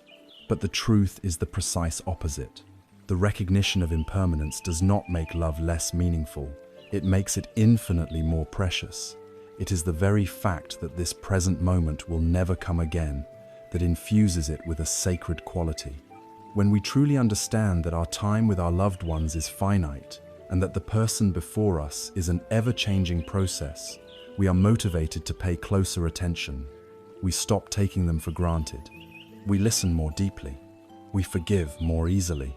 We cherish the small, simple moments of connection, a shared laugh, a quiet morning coffee, a comforting touch, because we know they are fleeting jewels, not permanent fixtures of our life. The awareness of death, the ultimate impermanence, is what makes us truly cherish life. In the same way, the awareness of change is what makes us truly cherish the present moment of our relationships. Embracing impermanence also frees both ourselves and our partners from the crushing burden of perfection. It allows for messiness, for mistakes, for growth.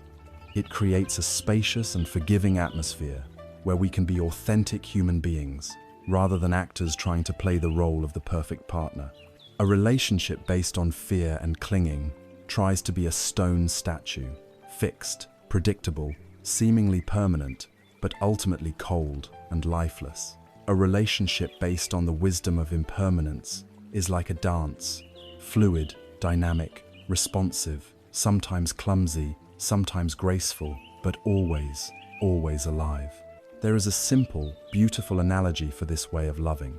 Imagine you go to the beach and scoop up a handful of dry sand. If your first instinct is fear, the fear of losing it, you will clench your fist as tightly as you can, trying to possess and control the sand. But the tighter you squeeze, the more quickly the sand pours out through the cracks between your fingers. Your very effort to hold on becomes the reason you lose it. This is a love based on clinging, control, and fear. Now, imagine instead that you hold the sand in a relaxed, open palm. You are not trying to possess it. You are simply providing a gentle, supportive container for it to rest in. The sand can lie there peacefully. Some grains may be blown away by the wind, but the vast majority remains. This is a love based on trust, acceptance, and freedom. It does not squeeze the life out of the connection.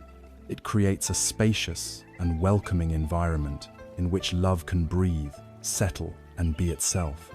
The wisdom of impermanence, when applied with a compassionate heart, does not destroy our relationships. It purifies them. It liberates our love from the poisons of fear, jealousy, possessiveness, and control. It invites us to show up for our loved ones as they truly are, in this moment, and to allow them the grace to become who they are meant to be.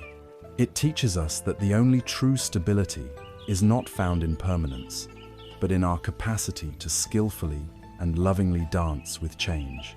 This ability to see our relationships, our work, and our entire lives with fresh, clear eyes, free from the heavy conditioning of our past and the weight of our fixed ideas, is a central skill on this path.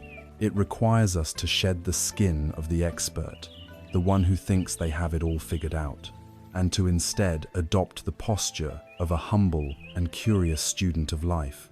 This brings us to a foundational attitude for all genuine spiritual practice, a way of seeing that is essential for any true growth, known in the Zen tradition as the beginner's mind. As we journey deeper along this path, exploring the intricate landscapes of our minds and hearts, a subtle danger can arise. We begin to accumulate knowledge. We learn the names of concepts like dukkha, anatta, and karma. We practice the techniques of mindfulness and compassion. And in this accumulation, the ego, ever resourceful, can find a new way to assert itself. We risk becoming an expert in spirituality. We can develop a new, more subtle identity as a mindful person or someone who understands these things. Our mind, which was once open and curious, can slowly become full, satisfied with what it thinks it knows. When this happens, our learning stops. We begin to filter all new experiences through the grid of our existing knowledge, and we lose the capacity to be truly surprised, to see anything anew. The mind becomes a closed and stagnant system. To protect against this subtle arrogance of the spirit, the Zen tradition offers a powerful and essential antidote. It is a foundational attitude known as shoshin, which translates as beginner's mind. Shoshin is the practice of meeting every moment of our lives with the mind of a true beginner. It is the mind of a young child, seeing the ocean for the very first time, a mind that is open, vast, curious, and filled with wonder. It is a mind that has no preconceived notions, no rigid expectations, and no expert opinions. The great Zen teacher Shunryu Suzuki famously said, "In the beginner's mind, there are many possibilities, but in the expert's, there are few." The expert's mind is a cup that is already full. It is constrained by the past, by what it has already concluded. The beginner's mind is an empty cup, ready and willing to receive whatever life offers. The essence of Shoshin is a profound and active humility. It is the courage to let go of our need to be the one who knows, and to instead embrace the liberating freedom of I don't know. In our culture, we are often taught that I don't know is a sign of weakness or ignorance. On this path, I don't know is the gateway to wisdom. It is the most honest and intelligent statement a human being can make in the face of life's boundless mystery.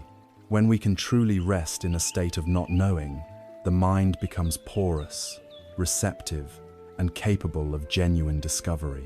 We stop projecting our old stories and assumptions onto the present moment, and we start to see what is actually here in all its freshness and vitality. This attitude of beginner's mind can be applied directly to our formal meditation practice, keeping it alive and preventing it from becoming a stale, mechanical routine. We are invited to approach every single meditation session as if it were our very first. Even if you have sat 1,000 times, can you come to this sit with no expectations based on the past?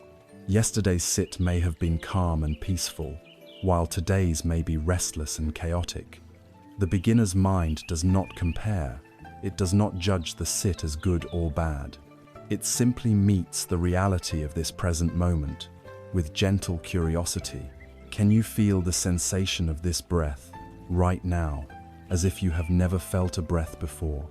This approach keeps our practice from becoming a chore and transforms it into an ongoing adventure of discovery. But the true power of Shoshin is realized when we carry it off the cushion and into the fabric of our daily lives. It has the power to re-enchant our world and revitalize our relationships. Consider your most intimate relationships with a partner or family member you have known for years. The expert's mind is full of stories about this person. It knows their habits, their opinions, their flaws, and what they are going to say next. This knowing, this expertise, can become a prison that prevents us from ever truly seeing the person in front of us. The practice of Shoshin asks, can you look at your partner today with fresh eyes? Can you let go of the long history of grievances and assumptions and meet them as they are in this moment? Can you listen to them with the genuine curiosity of not knowing, rather than simply waiting for your turn to speak? To apply beginner's mind in a relationship is to give the other person the gift of your full, open, and unprejudiced presence. It is to allow the relationship to be a living, evolving process rather than a fixed and finished story. We can apply this to our work. A task that has become repetitive and boring can be transformed when we approach it with the curiosity of a beginner. By paying close attention, we might discover a new, more efficient way of doing it, or find a subtle satisfaction in the process that we had previously overlooked. When a colleague presents a new idea, the expert's mind is quick to find flaws and reasons why it won't work. The beginner's mind listens with openness, wondering, what are the possibilities here? This practice even extends to our perception of the natural world. As children, we were filled with wonder. A simple flower, a line of ants, the clouds in the sky, these were sources of endless fascination. But as we grew older, the expert mind took over. We learned to label things. We see a tall, green, leafy thing, and our mind says tree, and the experience is over. We no longer truly see it. Shoshin is the practice of looking at the tree and letting go of the label, and instead, truly seeing the intricate texture of the bark, the way the light filters through the leaves, the subtle movement of the branches in the wind. It is the key to rediscovering the magic in the mundane. There is a classic Zen story that perfectly illustrates the necessity of this empty cup.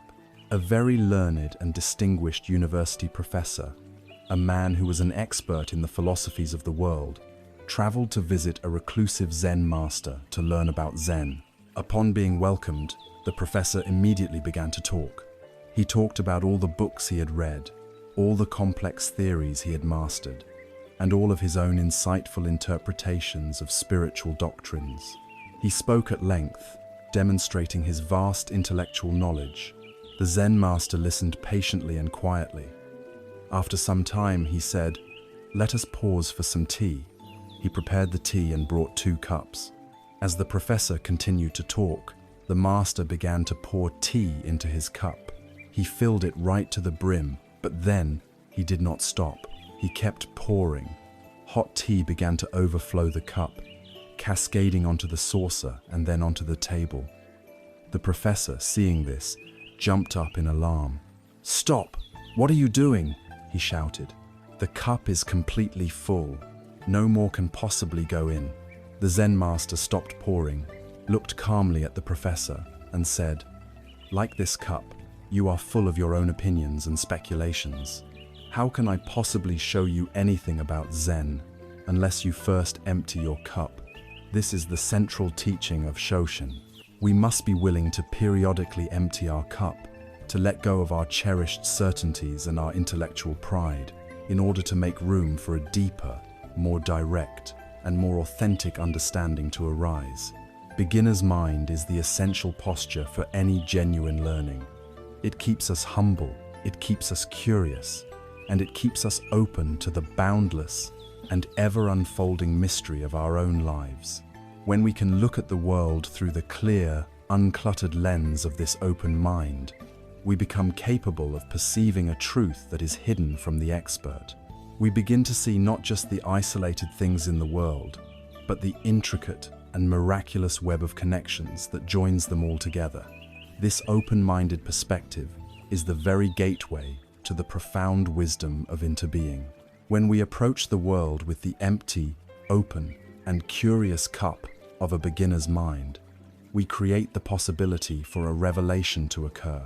When we release our tight grip on our own expertise and our fixed ideas about how things are, we can begin to see the world not as a collection of separate, isolated objects, but as a vast, intricate, and miraculously interwoven dance.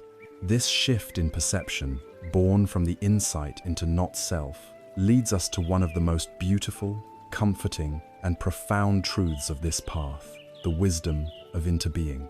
Interbeing is a modern term coined by the Zen master Thich Nhat Hanh to express the ancient Buddhist teaching of dependent origination, or pratityasamutpada. It is the positive expression of the truth of emptiness. The insight of anatta shows us that when we look for a separate, independent self, we cannot find one. We are empty of a separate self.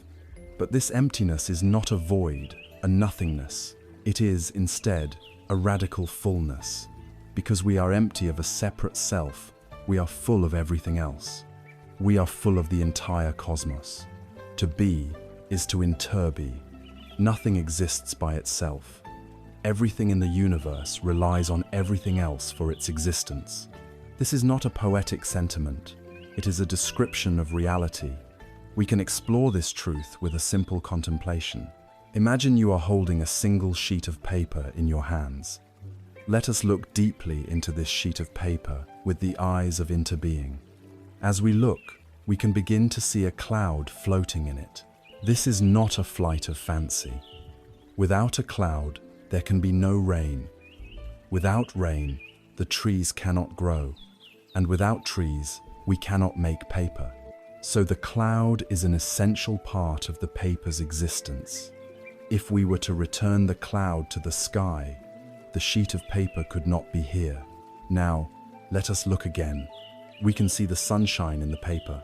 The tree that became this paper needed the energy of the sun to engage in photosynthesis, the miraculous process that converted light into the cellulose fibers that make up this page. So the sunshine is also in the paper. If we return the sunshine to the sun, the paper would vanish. Look more deeply. We can see the logger who cut down the tree. We can see his arms, his muscles, and the breath in his lungs. We can see the bread he ate for breakfast, which means we can also see the wheat field, the rain and sun that nourished it, the farmer who grew the wheat, and the baker who made the bread. We can see the logger's parents, for without them, he would not exist, and their parents, stretching back through countless generations. All of these people and all of these things are present in this single sheet of paper. We can see the miner who extracted the iron ore to make the saw and the factory workers who assembled it. We can see the earth itself, the soil that nourished the tree's roots. If we were to take any one of these elements out of the paper, if we returned the rain to the clouds, the logger to his parents, the iron to the earth, the sheet of paper, as we know it, could not exist. So we can say that this sheet of paper is empty of one thing, a separate, independent self. It cannot exist by itself. It is entirely made up of non-paper elements, and yet, at the same time, it is full of the entire cosmos. The universe is present in this humble sheet of paper. This is the wisdom of interbeing. This is because that is. This is not because that is not. Now, let us turn this powerful and clarifying lens upon ourselves. Just like the sheet of paper, we are not separate, independent entities. Look at the food you ate today. In that food, you can see the sun, the earth, the rain, the farmer, the truck driver, the grocery store clerk. When you consume that food, all of those cosmic elements are transformed into your own cells, your own body, your own energy. You are, quite literally, made of sunshine and clouds. Consider the air that is entering and leaving your body in this very moment. This air has been breathed by the great trees of the world, by countless other animals, by your ancestors, by your neighbors. The very boundary between your body and the atmosphere is a porous, conventional one. You are breathing the world in, and you are breathing yourself back out into the world in a constant, intimate exchange. Consider your mind. Your thoughts are shaped by the language you speak, a language you did not invent. Your ideas, beliefs, and values have been conditioned by your parents, your teachers, your friends, and your culture. Even your deepest sense of identity is a product of countless causes and conditions that are not you. Your DNA itself is a river of genetic information, flowing through you from an unbroken chain of ancestors stretching back to the dawn of life. They are all here, alive, in you. This profound insight completely dismantles our ordinary way of seeing the world. the hard line between self and other, between human and nature, between friend and enemy, begins to dissolve. Even the person we may consider our adversary is with us. Their actions have shaped our experience. Our life is, in part, a response to theirs. We are caught in an intricate, inescapable dance. There is no part of our being that can be separated from the whole. We are each a unique and temporary manifestation of the entire universe, a wave rising for a moment from the great ocean of being. A beautiful and ancient image from Mahayana Buddhism illustrates this truth. It is called Indra's net. Imagine a vast, cosmic net stretching out infinitely in all directions. It hangs in the palace of the deity, Indra. At every single knot, at every intersection of the net's threads, there hangs a single, perfectly polished, multifaceted jewel. Now, because the jewels are perfectly polished, if you were to look closely at the surface of any one jewel, you would see reflected in it every other jewel in the entire infinite net.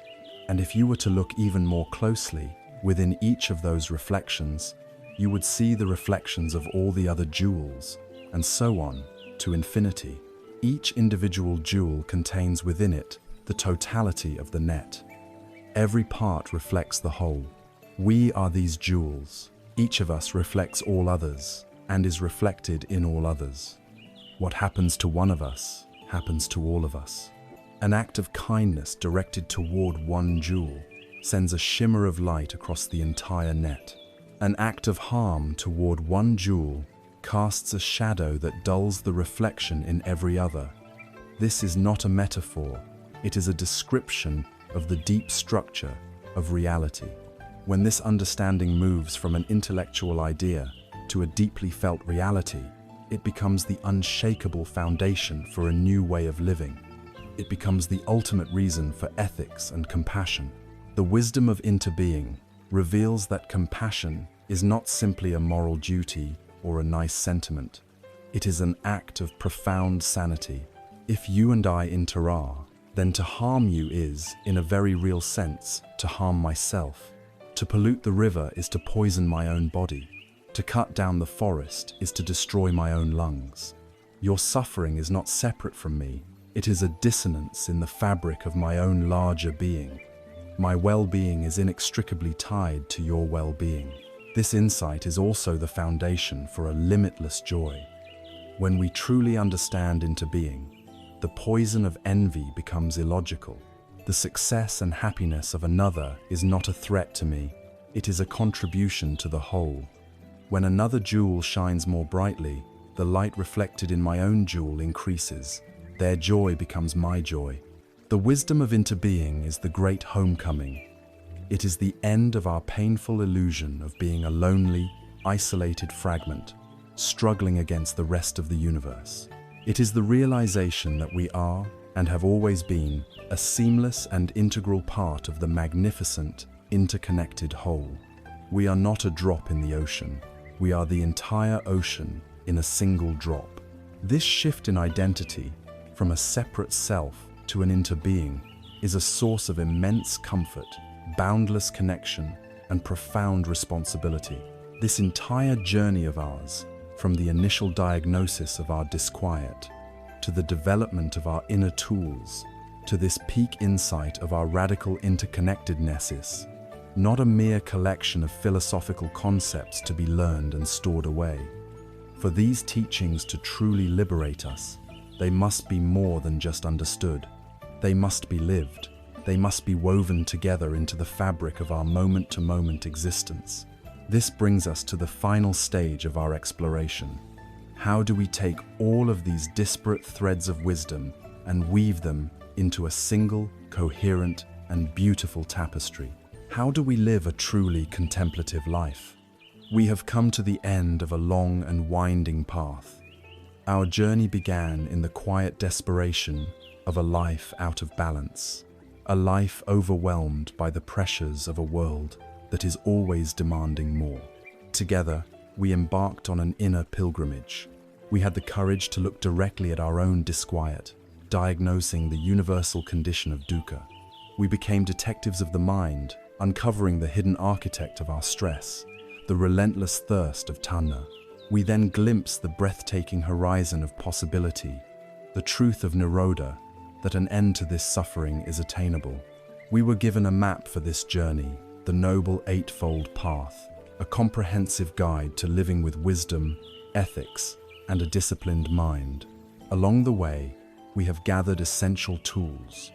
We learned to sit and tame the wild elephant of the mind using the simple anchor of the breath. We expanded that awareness into the art of mindfulness, learning to watch the river of our thoughts from the safety of the bank. We identified the three great poisons of greed, hatred, and delusion, and we discovered their powerful antidotes in generosity, loving kindness, and wisdom. We journeyed to the very root of the ego, deconstructing the illusion of a separate self and discovering in its place the magnificent, interconnected truth of interbeing. We have applied these insights to the specific challenges of our time, to the emptiness of materialism, the deluge of the digital world, the anxieties of hustle culture, and the complexities of our relationships. And so we arrive at the final, crucial question: now what? How do we take this vast and profound collection of ideas, practices, and insights and prevent them from becoming just another set of interesting concepts stored in the mind? How do we weave these disparate threads into the living fabric of our daily existence? This is the great work of integration. This is the art of living a contemplative life. Let us first be clear about what a contemplative life is not. The goal of this path is not to become a perfect Buddhist, a flawless being who never feels anger or anxiety. It is not about abandoning your life, your family, and your career to live in a monastery, unless that happens to be your unique and authentic calling. It is not about adopting a new, spiritual-sounding identity or judging others who are not on this path. The true aim is far more subtle, more challenging, and more beautiful. It is to infuse the life you are already living with the spirit of contemplation. It is to bring the qualities of presence, wisdom, and compassion into your ordinary, everyday actions. It is to learn how to be a contemplative in the midst of the marketplace. Progress on this path is not a straight line to the top of a mountain. It is a spiral where we revisit the same lessons again and again, each time with a slightly deeper understanding. There will be days of great clarity and peace. There will be days of confusion and emotional turmoil. The practice is not about never feeling anger again. It is about recognizing the anger more quickly, becoming less identified with it, and learning not to be driven by it to cause harm. The practice is not about eliminating all desire. It is about seeing the nature of desire clearly and freeing ourselves from its tyranny. It is a path of compassionate imperfection, a commitment to keep showing up for our own lives with honesty and kindness. The heart of this integration is the practice of meditation in action. The cushion is the training ground, but life itself is the main event. We learn to transform the most mundane and often frustrating activities into opportunities for mindfulness. Consider the simple act of washing the dishes. Our habit is to do it as quickly as possible. Our minds a million miles away, planning the next day or ruminating on a past grievance. A contemplative approach is to wash the dishes, to wash the dishes. It is to feel the warmth of the water on your hands, to notice the smooth, slick texture of the soap, to pay attention to the circular motion of the sponge, to hear the sound of the water.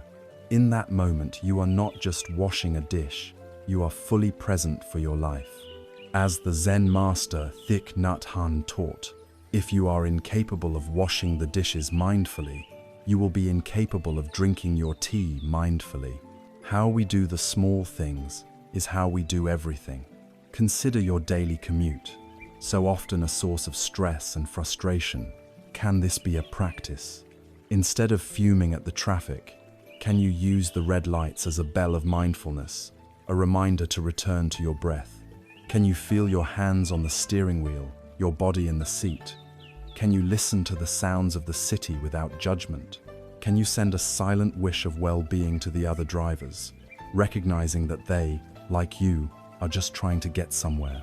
This principle can be applied everywhere. At work, you can bring awareness to your posture. You can take 60-second breath breaks between emails. You can practice deep listening when a colleague speaks to you, giving them the gift of your full attention. In conversation with a loved one, you can practice right speech, pausing to ask if your words are true, kind, and necessary. Any activity, no matter how trivial, can become a sacred practice when it is infused with the quality of non-judgmental awareness. Ultimately, a contemplative life is defined by one fundamental quality: the cultivation of a space between stimulus and response. The unexamined life is one lived on autopilot. An event happens, and we react instantly, driven by our deeply ingrained habits and conditioning. There is no space, no freedom. A contemplative life is the moment-by-moment practice of creating and expanding that inner space. A difficult email arrives. The heart begins to beat faster, and the mind starts to formulate an angry reply. But because we have been practicing, we notice this reaction.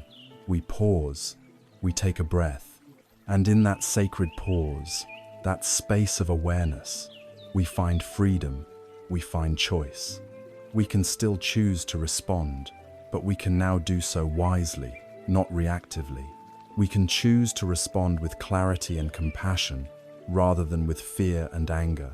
A life composed of more and more of these conscious, wise choices is a contemplative life. It is the very definition of a free life. There is a final, beautiful Zen story that illustrates this integrated wisdom, this art of living without clinging. An old Zen master and his young, earnest disciple were traveling together. They came to a river where the current was strong. A beautiful young woman stood there, dressed in fine silks, afraid to cross for fear of ruining her clothes and being swept away. The young monk, strictly adhering to his vows not to touch a woman, looked away. The old master, however, simply walked over to the woman, lifted her into his arms, carried her across the turbulent river, and set her down gently on the other side.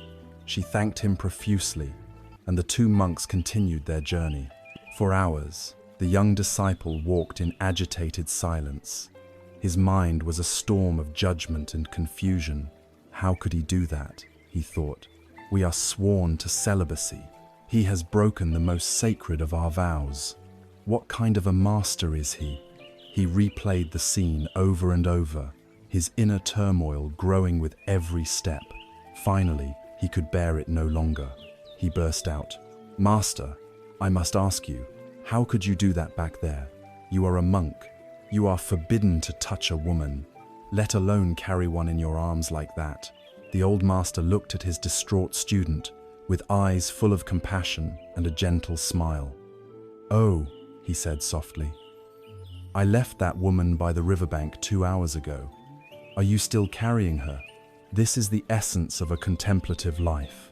It is the ability to respond to the needs of the present moment with spontaneous, open-hearted compassion, and then to let the moment go completely. It is the art of not carrying the past achievements, our failures, our grievances, our stories with us. It is to live with a mind that is fluid and free, unburdened by the weight of what has been. It is to see that our great work is not just to find peace on a meditation cushion, but to embody that peace in every step of our journey. This integrated life is the great fruit of the path, the culmination of all our efforts, and the beginning of true freedom. Our long journey together is now drawing to a close. We began in the quiet hum of modern discontent, in the feeling of being overwhelmed by a life that promised connection but delivered distraction, a life that promised fulfillment but delivered a perpetual sense of striving. From that place of unease, we embarked on an inward pilgrimage. We did not seek answers in the external world, but instead cultivated the courage to look within. We learn to diagnose the nature of our own disquiet, to see it not as a personal failure, but as the universal condition of dukkha. We became archaeologists of the mind, digging deeper to uncover the root of this suffering in the relentless internal thirst of tanaha. And there, in that moment of clear seeing, we discovered a path. We saw that a cessation of this struggle was possible, and we were given a map to guide us, the Great Eightfold Path. We learned to steady the mind with the anchor of the breath, and to expand our awareness to watch the river of our lives from the stable bank of mindfulness.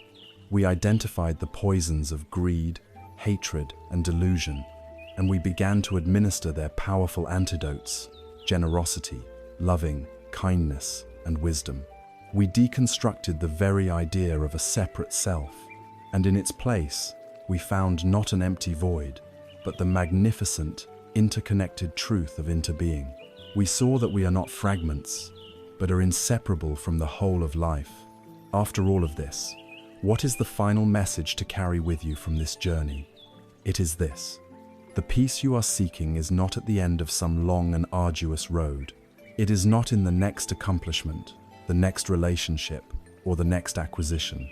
It does not wait for you in a future where all of your problems have been solved. The peace that you seek is the very nature of your own mind, when it is not obscured by the clouds of grasping and aversion. It is the deep blue sky that has been here all along, patiently waiting behind the turbulent weather of your thoughts and feelings. The goal of this path is not to become a different person, a better or more spiritual version of yourself. The goal is to gently, compassionately let go of everything that is not you, to unburden yourself of the fears, the stories, and the illusions you have been carrying, so that you may return to the clarity, stillness, and innate goodness that has always been your true nature. You have everything you need to continue this journey. It is already within you. Your breath is your most faithful anchor, always available to bring you back to the sanity of the present moment. This moment, right now, is your only true home, your ultimate refuge, and your own awareness, when cultivated with patience and kindness, is the wisest teacher you will ever find. This path has no final graduation. It is a moment-to-moment practice of waking up to your own life. The journey of 1,000 miles is made of single steps,